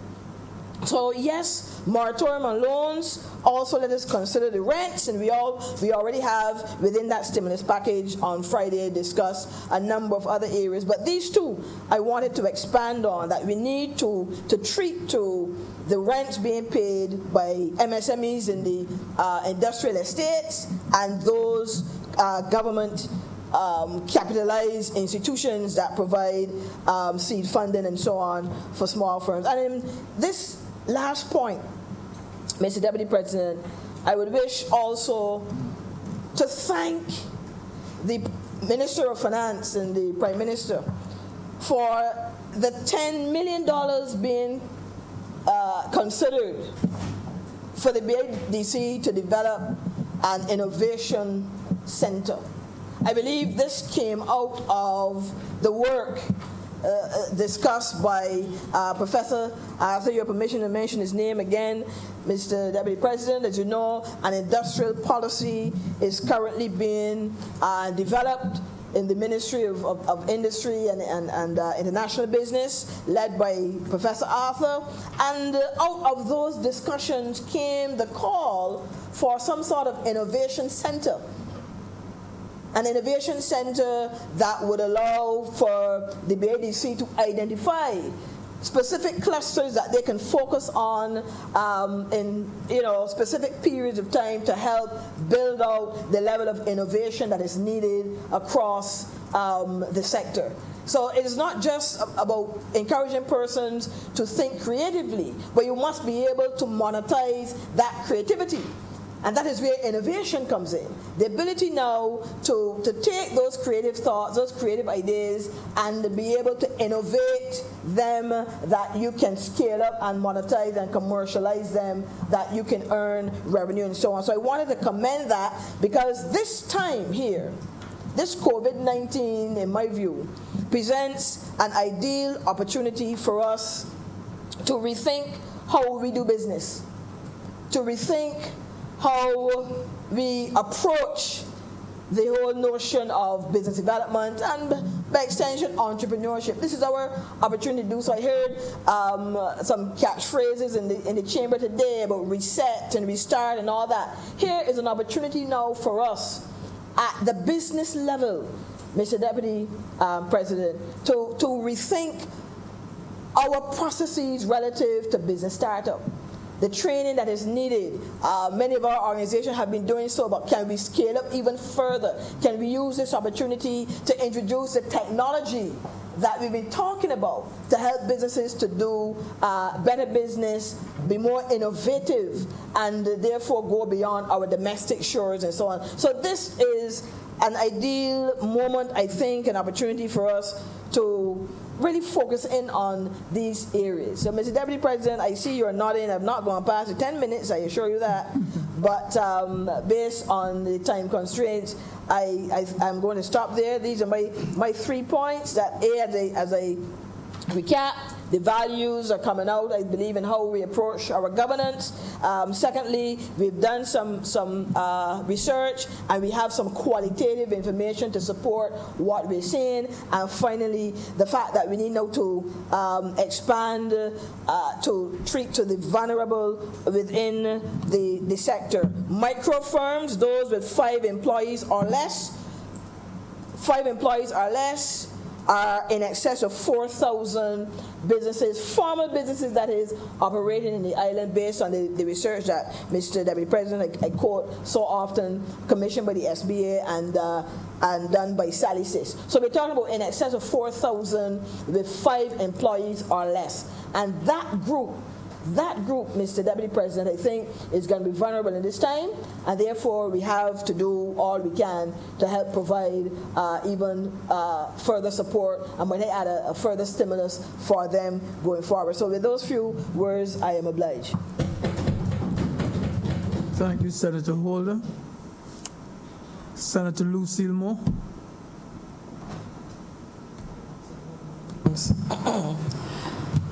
Mr. Deputy President, thank you for this opportunity to speak at this time. I'll keep my remarks extremely brief, because I know time is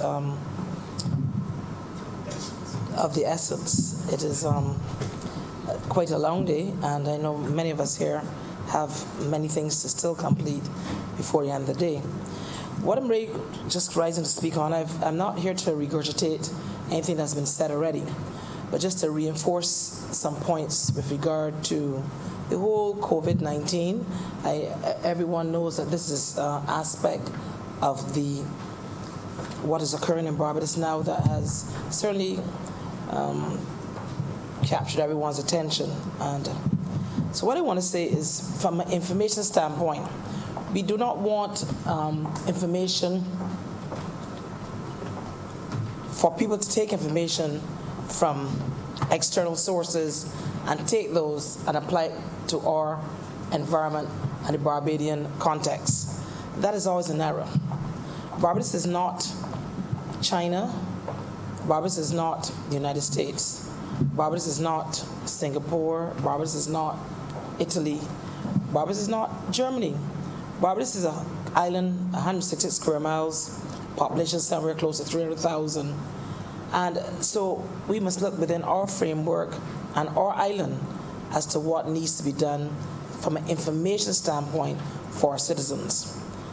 One of the problems that we have been experiencing, Mr. Deputy President, is that people have been taking external information and using it to suggest that it's applicable to our particular circumstance. And that is always, unfortunately, not perhaps the best methodology. Now, the government has met with all of the media providers locally, all the radio stations, television stations, newspapers, social media platforms are being used as well. And everybody has been willing and want to help, and they're all on board.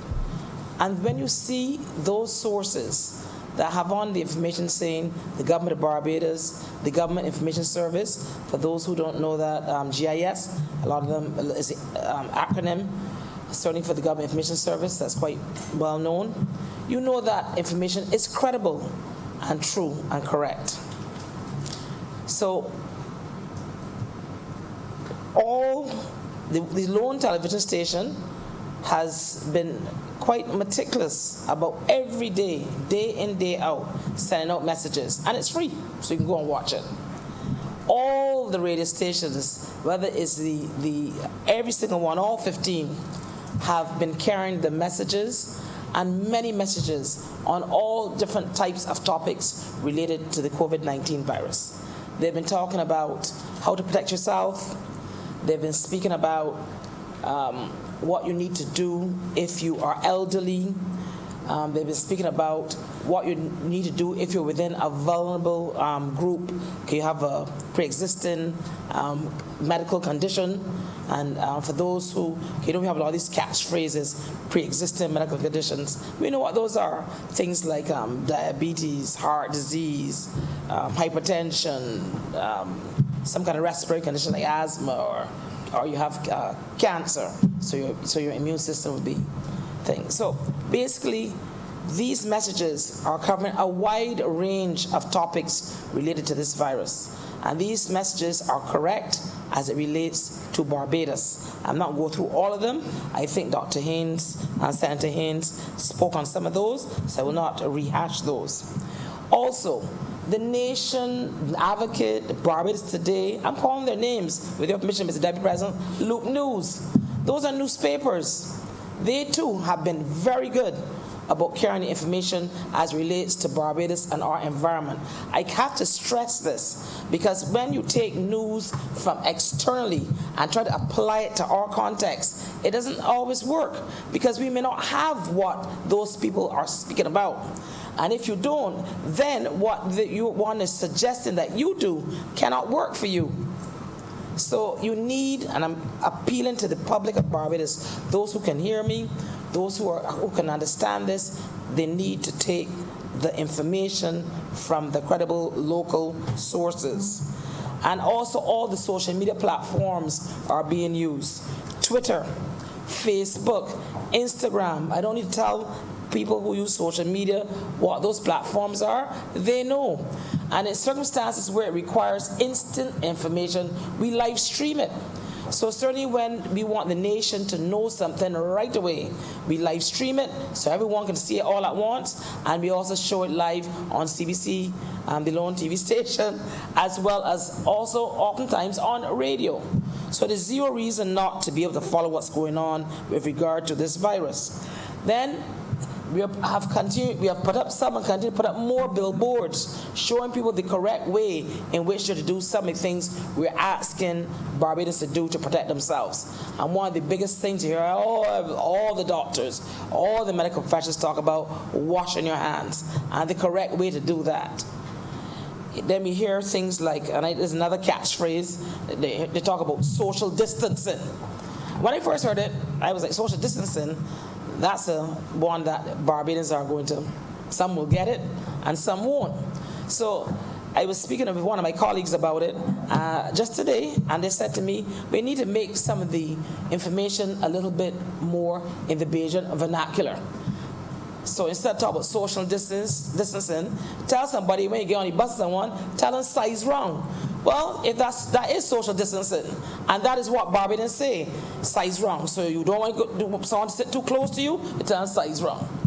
So basically what I'm saying is we have to look at and that's not my phrase, Mr. Deputy President, that was given to me by a colleague just this morning. And they gave me another one. They said, you can also tell someone, my friend, keep your distance. That's exactly how Bajans speak. So basically, we are cognizant of that. And so all of our messaging has both information done in the vernacular and information that is probably in more standard English. Nevertheless, the information is there certainly to reach every single demographic available. Now, I also would like to caution the public not to believe a lot of the rumors and the things that they're seeing on social media. I love social media. I use it all the time. I'm on it all the time. I think it's a wonderful vehicle and a wonderful tool for disseminating information. It is instantaneous, so it allows you to disseminate quickly. That's what's wonderful about it. It also allows you to reach large audiences, and not just audiences within the area that you're in, or even within the island that you're in, because you can reach people externally for nothing, for absolutely free in some instances. So it has its value, but it also has its deleterious issues related to it. And in this particular situation with this pandemic, what we have noticed is that a lot of the rumors about this COVID-19 virus are being spread on social media. I'll just give you one or two, Mr. Deputy President, so you can understand the concern and why I'm raising it. People are going around buying up all the garlic they can find. Oh, I've seen it myself. People with these big bundles of garlic thrown down in the shopping carts, going home with it to drink it. If you go on the WHO, which is the World Health Organization site, which I go on every single day, it clearly debunks that myth. WHO says that garlic may have some good properties for other things in your life, but it does not stop you from getting the COVID-19 virus. People got to stop with this here, because if they believe they can just drink this garlic and walk around and do as they like because they're protected, I am afraid that that is one of the problems of looking at things externally that are brought to our island through social media, the internet, and other sources that is totally untrue. And I just give you another one. The other one is if you drink overproof rum. Now, I know overproof rum has an alcohol, so the alcohol content is probably quite high. So you put it on your hands, it might work to kill the virus as a topical remedy. But for all the rum drinkers, I'm not stopping you from drinking rum, but drinking overproof rum is not going to stop you from getting the virus. So, and Mr. Deputy President, so these are some of the things that are floating all around. And you see people running in these stores buying these things. So all of a sudden now certain brands and certain rums have become popular because they're overproof. And they feel if you drink, I lick back one or two of those every day, I can free from the COVID. Now, what has concern, of course, is that these myths then make people behave in a manner that probably would be harmful to them in the long run. Now, to all the young people out there, Mr. Deputy President, I would like to say this to them. I know that a lifestyle change, especially in circumstances where you're in a pandemic. You have a pandemic situation of this virus here, but all over the world, really. There's something called behavioral change, and it's always harder sometimes for young people to quite get it, but they have to get it. I took the opportunity over the weekend to go and look at what people are still doing in the neighborhoods, and I was quite surprised to see that people on the block are still on the block, which is fine, but they're not sizing wrong. Everybody's still together. People smoking cigarettes or whatever. Nowadays they got vapes. I don't know what they're smoking, but passing it around. You cannot do that. That is not a good thing for them to be doing. And they're passing wrong drinks. You can't do that. That was before they had COVID-19. But this is a serious situation and should be taken in that kind of light. And so all the passing wrong of the drinks and the passing wrong of the cigarettes and all that has to stop. And I really am appealing to young people to heed these messages that are being put out there as to what you're to do to protect yourself and your family, and to heed them. Because whether or not they heed them, they still have to go back to their homes. And so when they don't heed messages on protection, sometimes they inadvertently then may hurt someone living in their home for their not being responsible.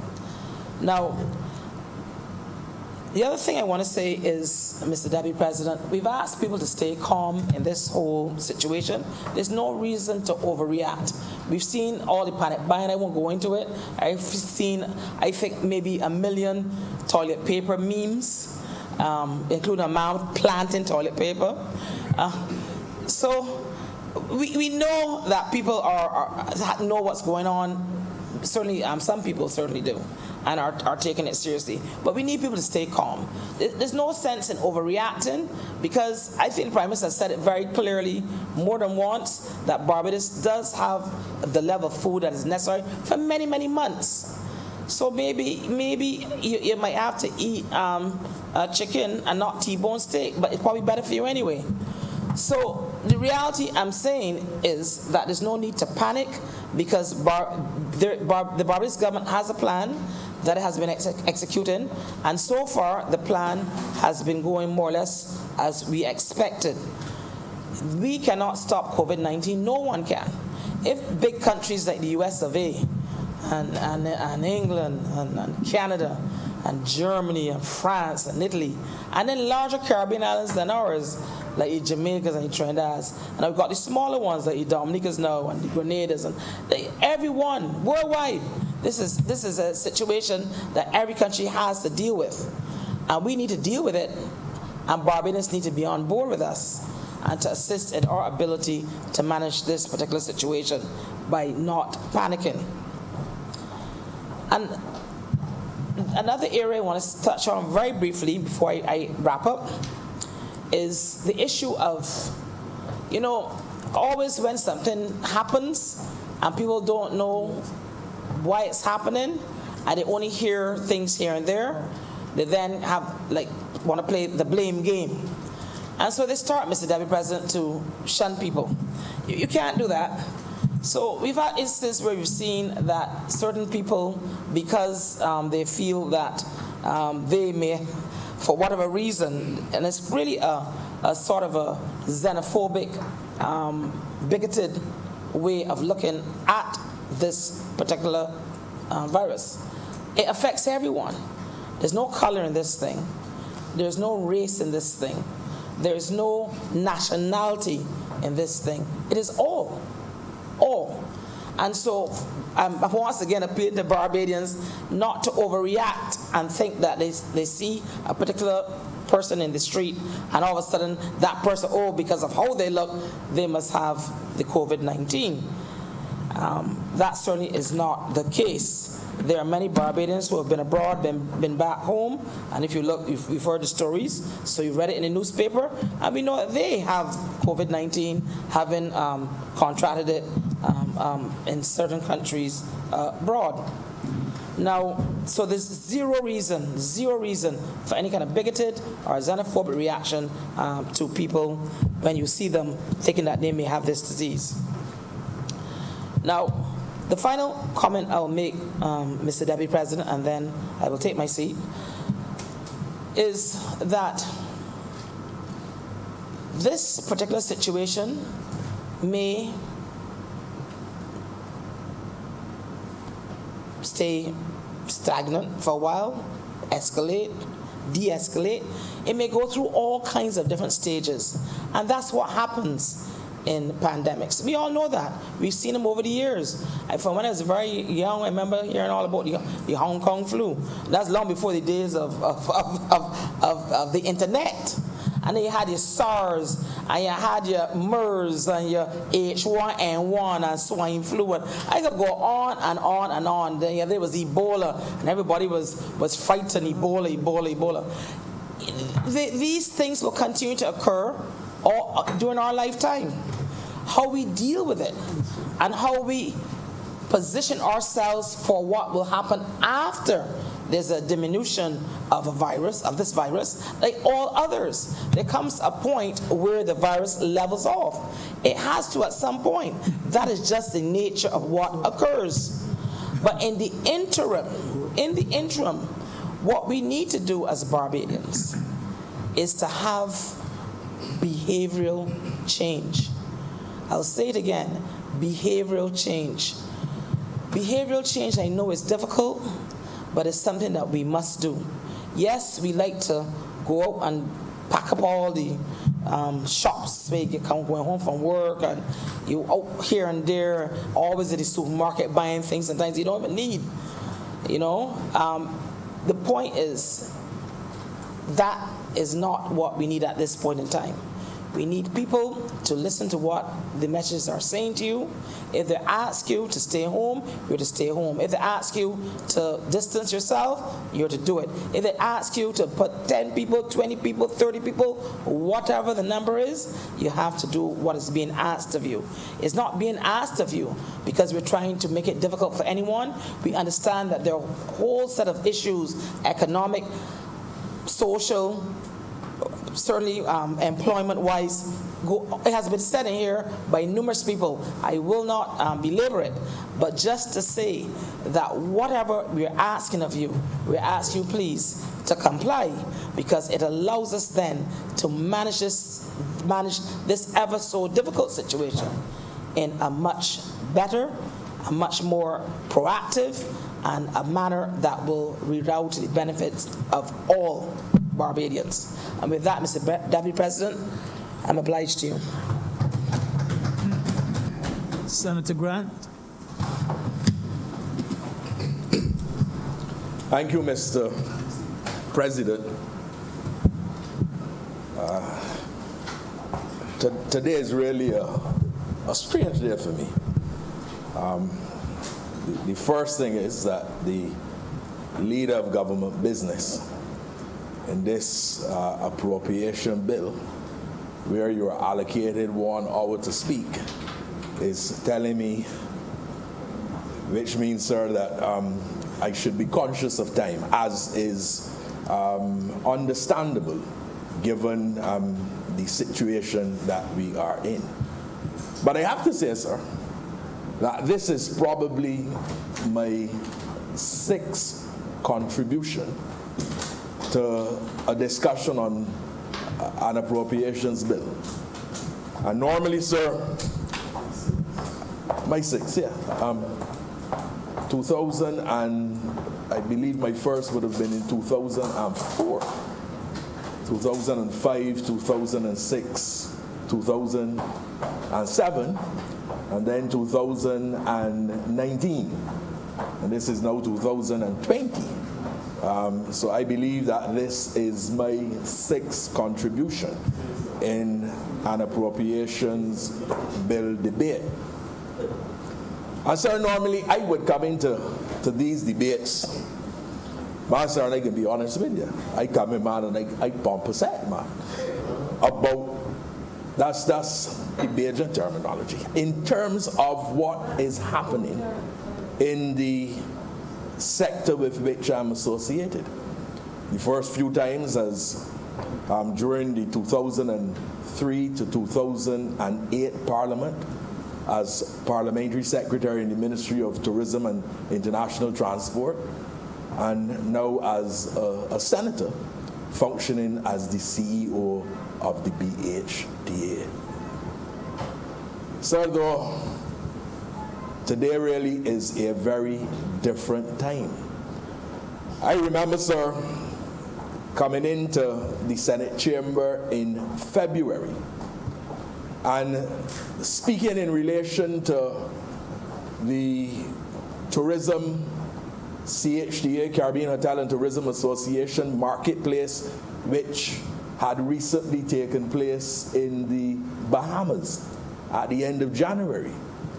And talking then about the different initiatives being undertaken by the Barbados Tourism Marketing Inc. and the actions in collaboration with the Barbados Hotel and Tourism Association, and having an expectation that 2020 would be a year where the performance of the tourism industry would be better than it was.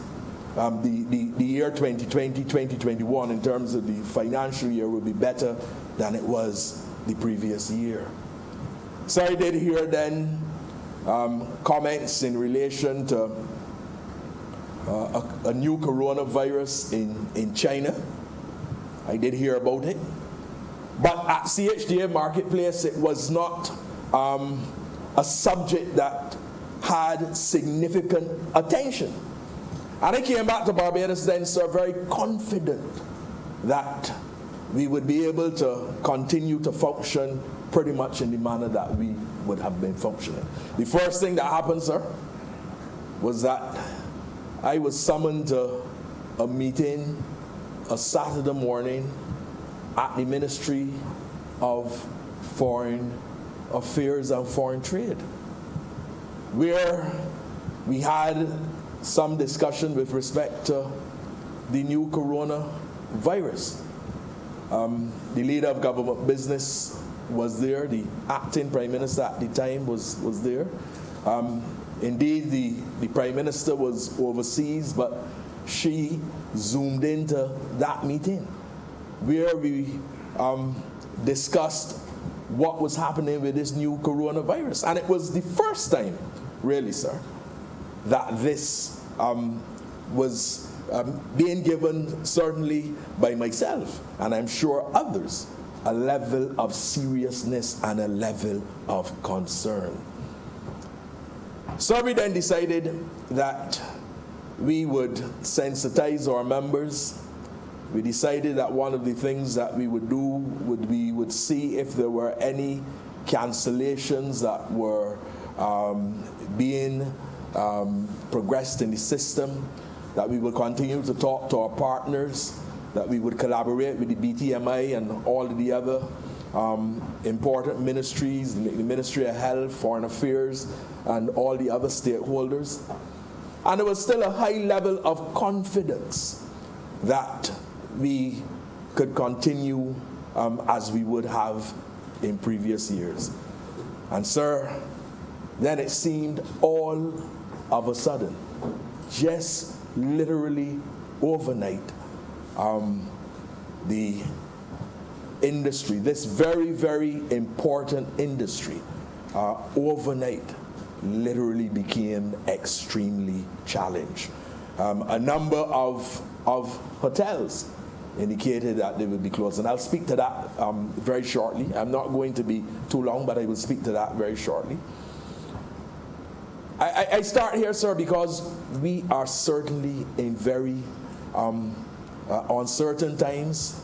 These are uncharted waters. This is an unpredictable environment.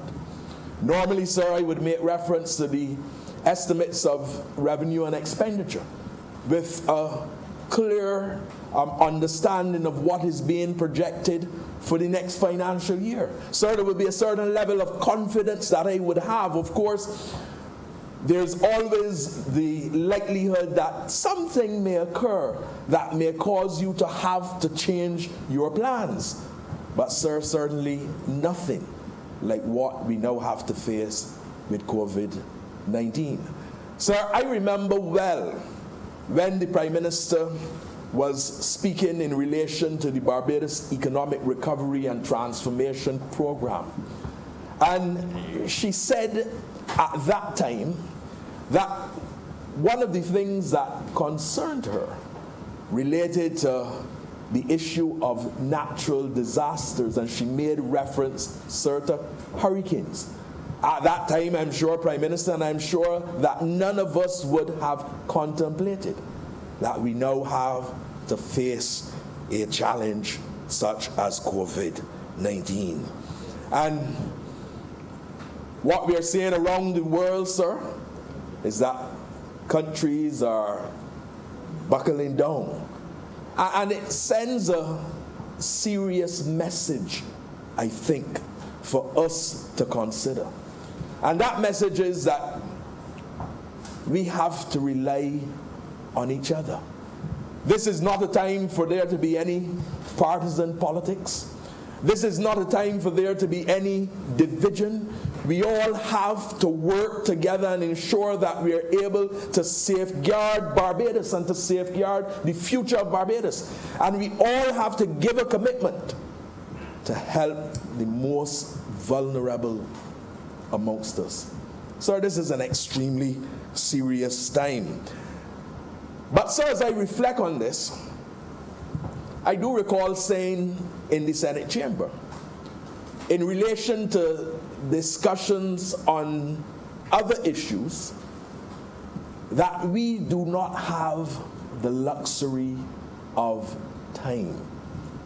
And I'm going to make some reference, sir, to the Sanitation Service Authority very shortly. But before I do that, yes, I'm going to speak just shortly to SSA and very shortly to tourism.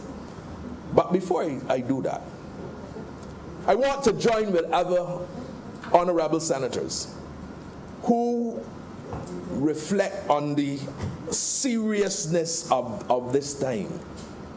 And to say that while these times are challenging and while these times are uncertain, and while there's not a lot of certainty we can have in relation to what is going to occur tomorrow, one of the things, sir, that I am extremely confident about, and I'm sure senators can be confident of as well, relates to the leadership of this country.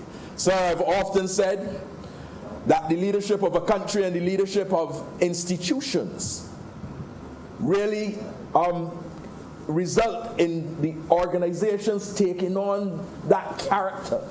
So organizations and countries tend to take on the character, I think, sir, of the leadership.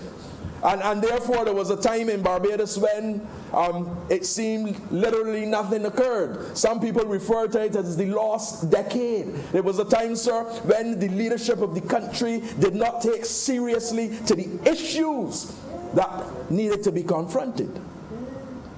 This, however, is a time when the Prime Minister of our country is seriously marshalling all of the troops and seriously leading the cause, because we cannot afford for there not to be strong leadership. But the leadership, sir, is not only at the level of the Prime Minister.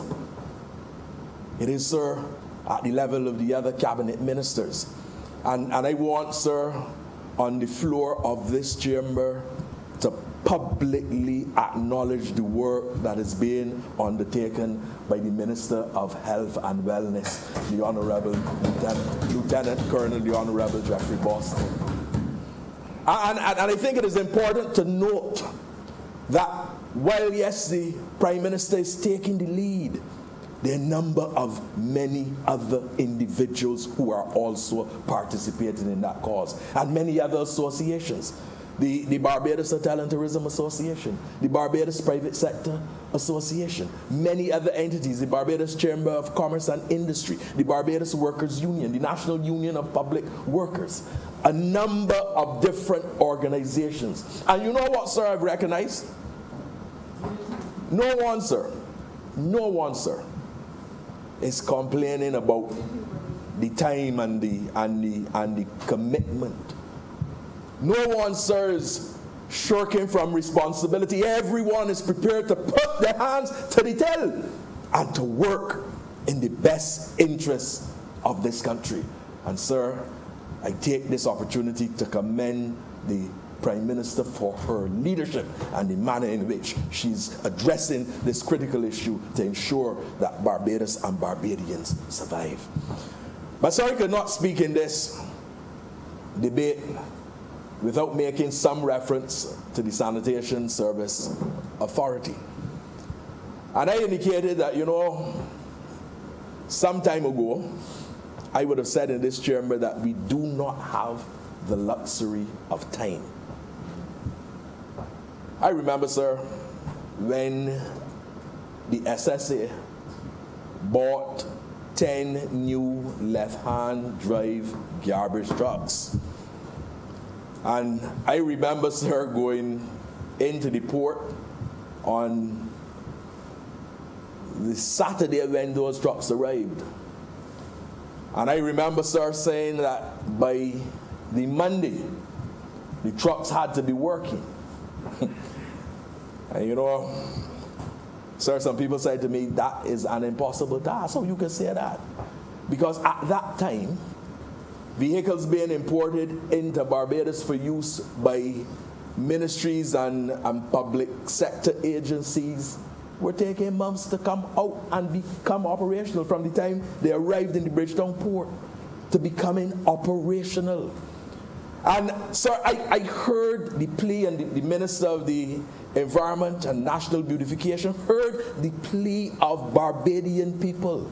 And we said, look, sir, we could not go through the regular process, which takes between 7 to 9 months, to have trucks imported into Barbados in order to facilitate the collection of garbage for Barbadians. Sir, by the Thursday, I believe, we had 3 trucks operating. Sir, by the Monday, we had 10 trucks operating. Sir, it didn't happen by the following Monday, sir. It didn't happen in the 2 days that I said that I wanted it to happen. But the reality is this, that it happened in a far shorter time. I reference that, sir, not only to speak about the fact that the SSA, in terms of the collection of garbage, is doing a significantly better job than would have been happening before because we have the equipment. Yes, I'm referencing that as well. But I say it because we have to start thinking about how we can do things better. We have to start thinking about how we can become more efficient and more effective and more productive in the manner in which we do things. And that we must not, sir, every time a suggestion is made, say it can't work, it can't happen. We have to become more positive than that, particularly at a time when we are extremely challenged. So I'm going to speak to SSA a bit more at another time, but just to say that we now are putting some focus on the issue of recycling. Let me tell this chamber that we still have a further 4 new trucks to come. And by the way, sir, those 4 new trucks are out of an order of 12 new trucks. These are 12 purpose-built trucks. So we were able, sir, to get the 10 left-hand drive trucks within a matter of 3 weeks to a month. In terms of the purpose-built trucks, you're talking about, like I said, 7 to 9 months. And now with the issues in terms of shipping and what is happening with different ports, we are not too certain when we will get those. But we are getting additional trucks. We have been able to enhance the operations of the collection of garbage. We are, sir, now giving serious attention to recycling, and we are going to ensure that that becomes a reality as well. Sir, it is important that we function at the SSA in a manner that we can give some certainty to the people of Barbados. Enough said at this time, sir, with respect to the Sanitation Service Authority. I believe that I still have another 5 minutes or so. Sir, I'm going to spend a little time. Sir, I have to spend some time speaking to tourism, because tourism, it is not just my bread and butter. The tourism sector is the major foreign exchange earner for the country. You know, sir, if there is no international transport, there's no tourism. And we have seen a situation in Barbados where a number of airlines have indicated that they are no longer flying to our destination. We have a situation, sir, where the cruise lines have indicated that they're no longer coming to the destination. Literally, what has happened is that tourism has come to a halt. But I want to tell Barbadians, do not lose hope. I want to tell Barbadians, do not become full of despair. We are going to get through this, sir. We are going to pull through this. We have faced challenges before, and we will face this challenge, and we will overcome. So in terms of hotel closures, the Barbados Hotel and Tourism Association has 81 hotel members. Not all the hotels in Barbados are members of the BHTA, but there are approximately 5,500 hotel rooms in Barbados. And of that 5,500, 5,200 of those rooms are represented by members of the BHTA. We undertook a survey, Mr. Deputy President, where we had a response from 50 of our members up to about 3 o'clock this afternoon, 50 of our members, which represents a response of 62% of the membership to a survey where we asked of them whether they will remain open or whether they will close. Sir, 30 of those members, 60% of them indicated that they will close. And another 24% communicated that they are undecided, while 16% said that they will remain open.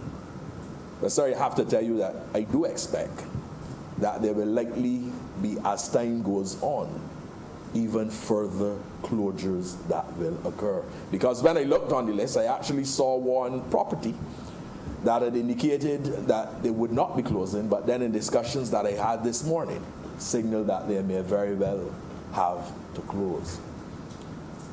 But I want to say to you that a major concern for us relates to the workers in this very important industry. Sir, in a recent debate in this chamber with respect to the pensions for employees of British American Insurance, I indicated then, sir, that critical to the operations of any entity are its employees. The truth is that the hotels, the restaurants, the attractions, none of them can properly achieve any commercial benefit unless good services are provided by the workers. And we compliment government for the measures which have been introduced in order to provide assistance for workers and to make sure that everybody has a little something in their hand. I'm sure that there are those who would wish to have been given a lot more. But we have to recognize too that the country is in an IMF program. And I heard a comment made today making reference to the fact that whenever there are adjustments, the workers always have to carry the load.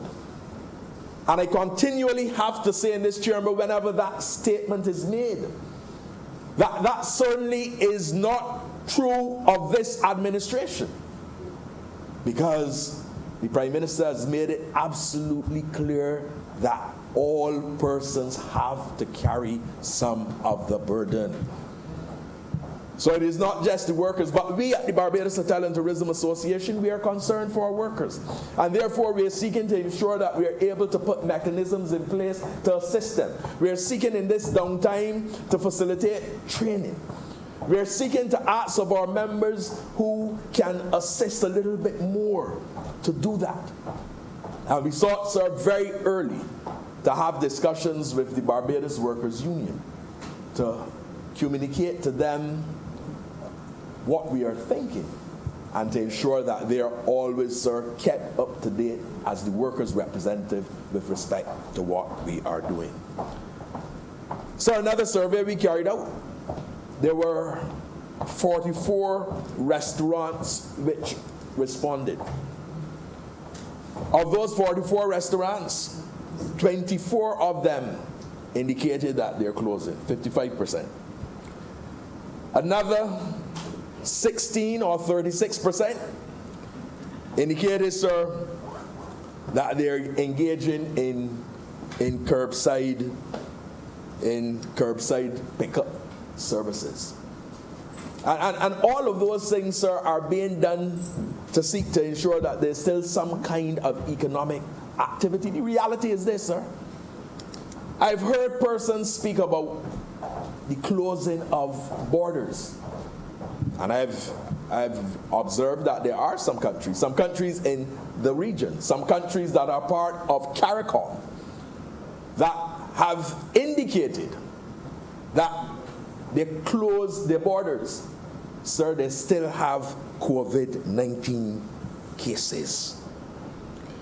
Mr. President, before I close, I just want to make some reference to the airlines, because I did say previously that if you do not have international transport, you really do not have tourism. And many of the airlines have indicated that they are putting their services on hold. Condor Airlines, sir, their last flight was the 20th of March.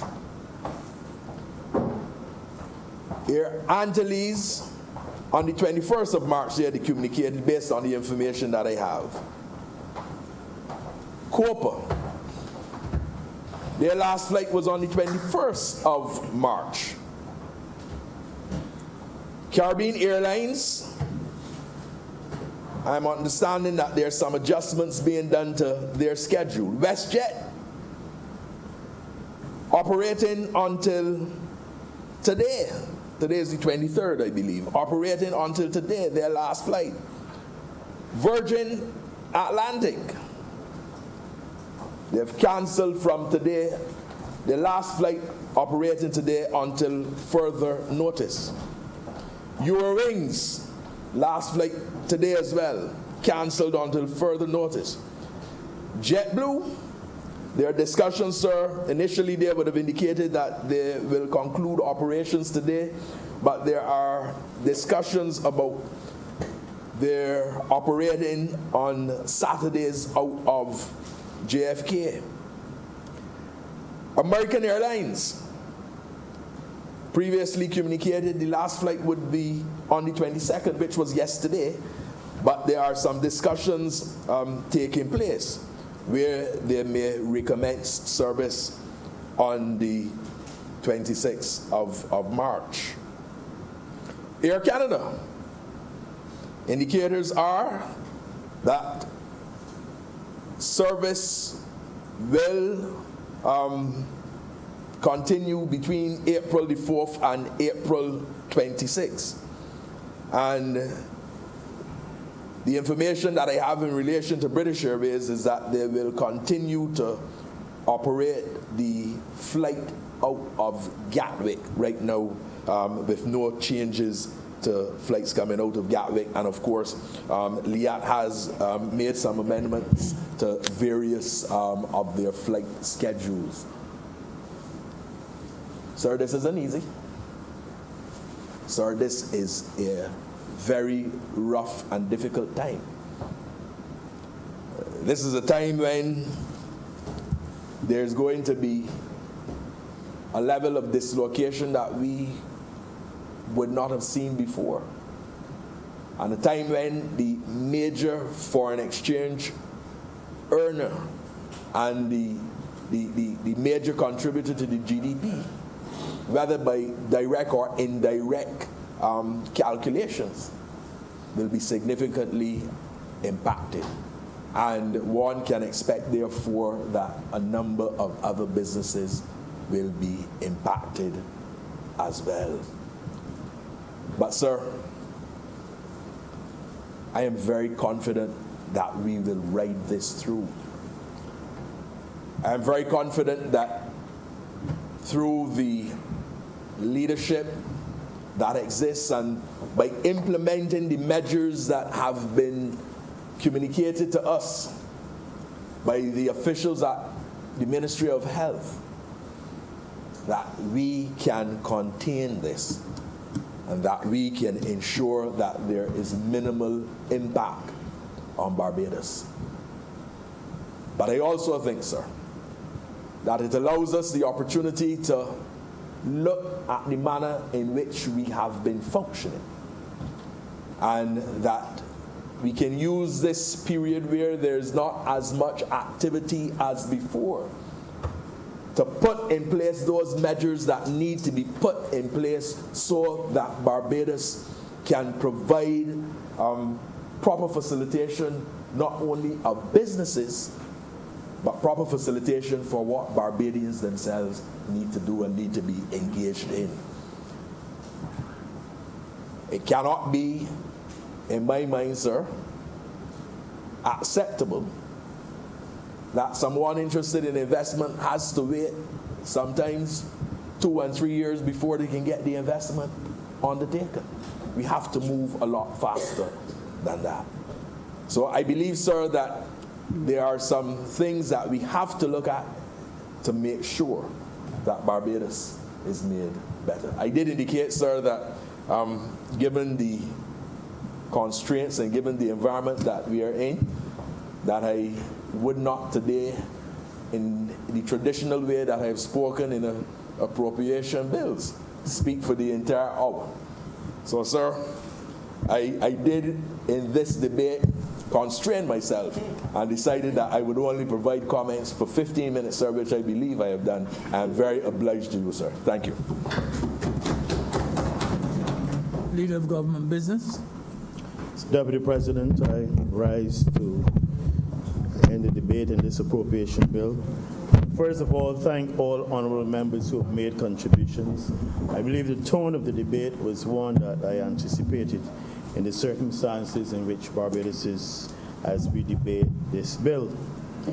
All honorable members made very good contributions, but I still need to mention one or two which are matters that we are considering certainly as a government. Comrade, I said comrade. I slipped of the tongue, Mr. Deputy President.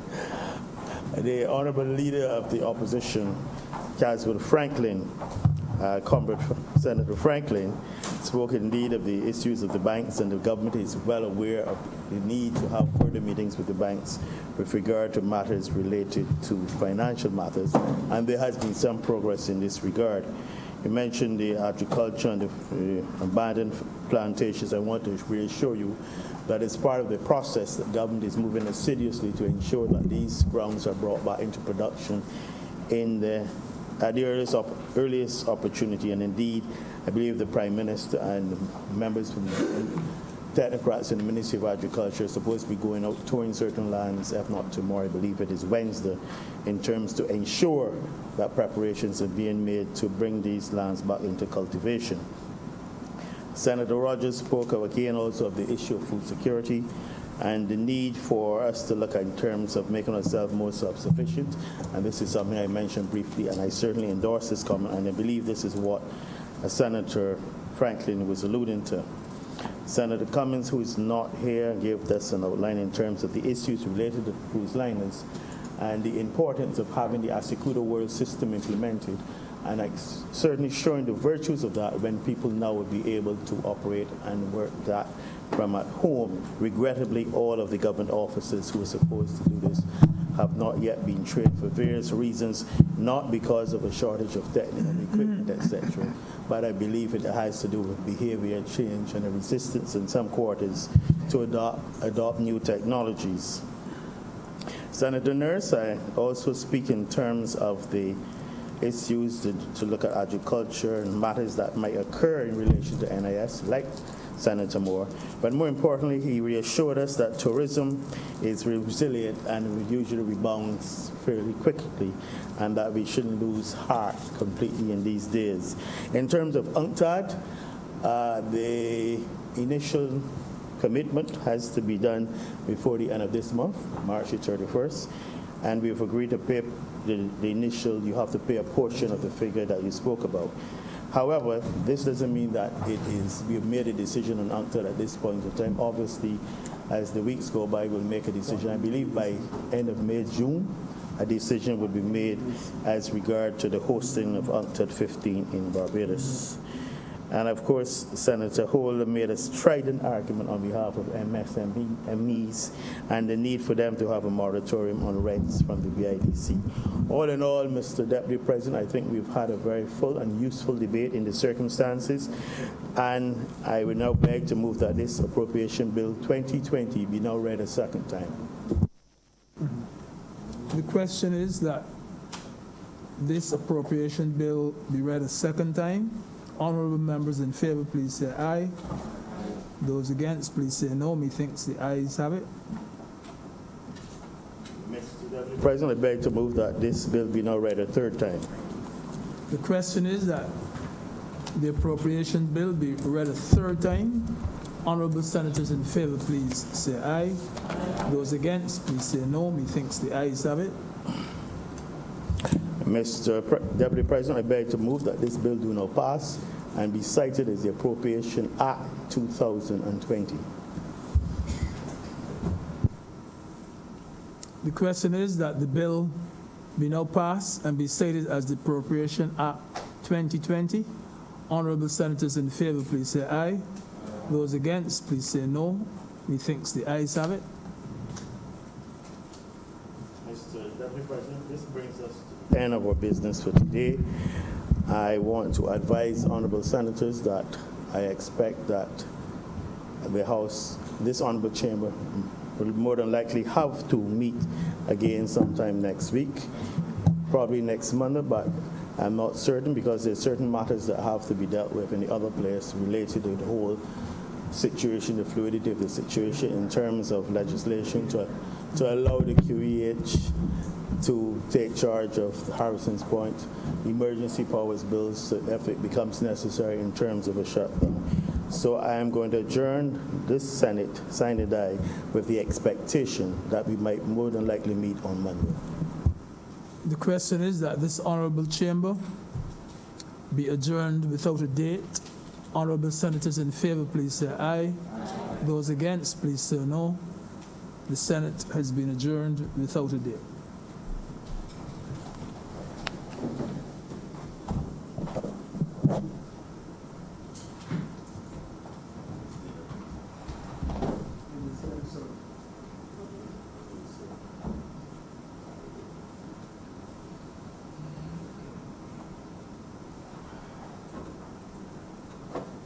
Those bills come in, the Prime Minister said those bills come in Friday. Very close.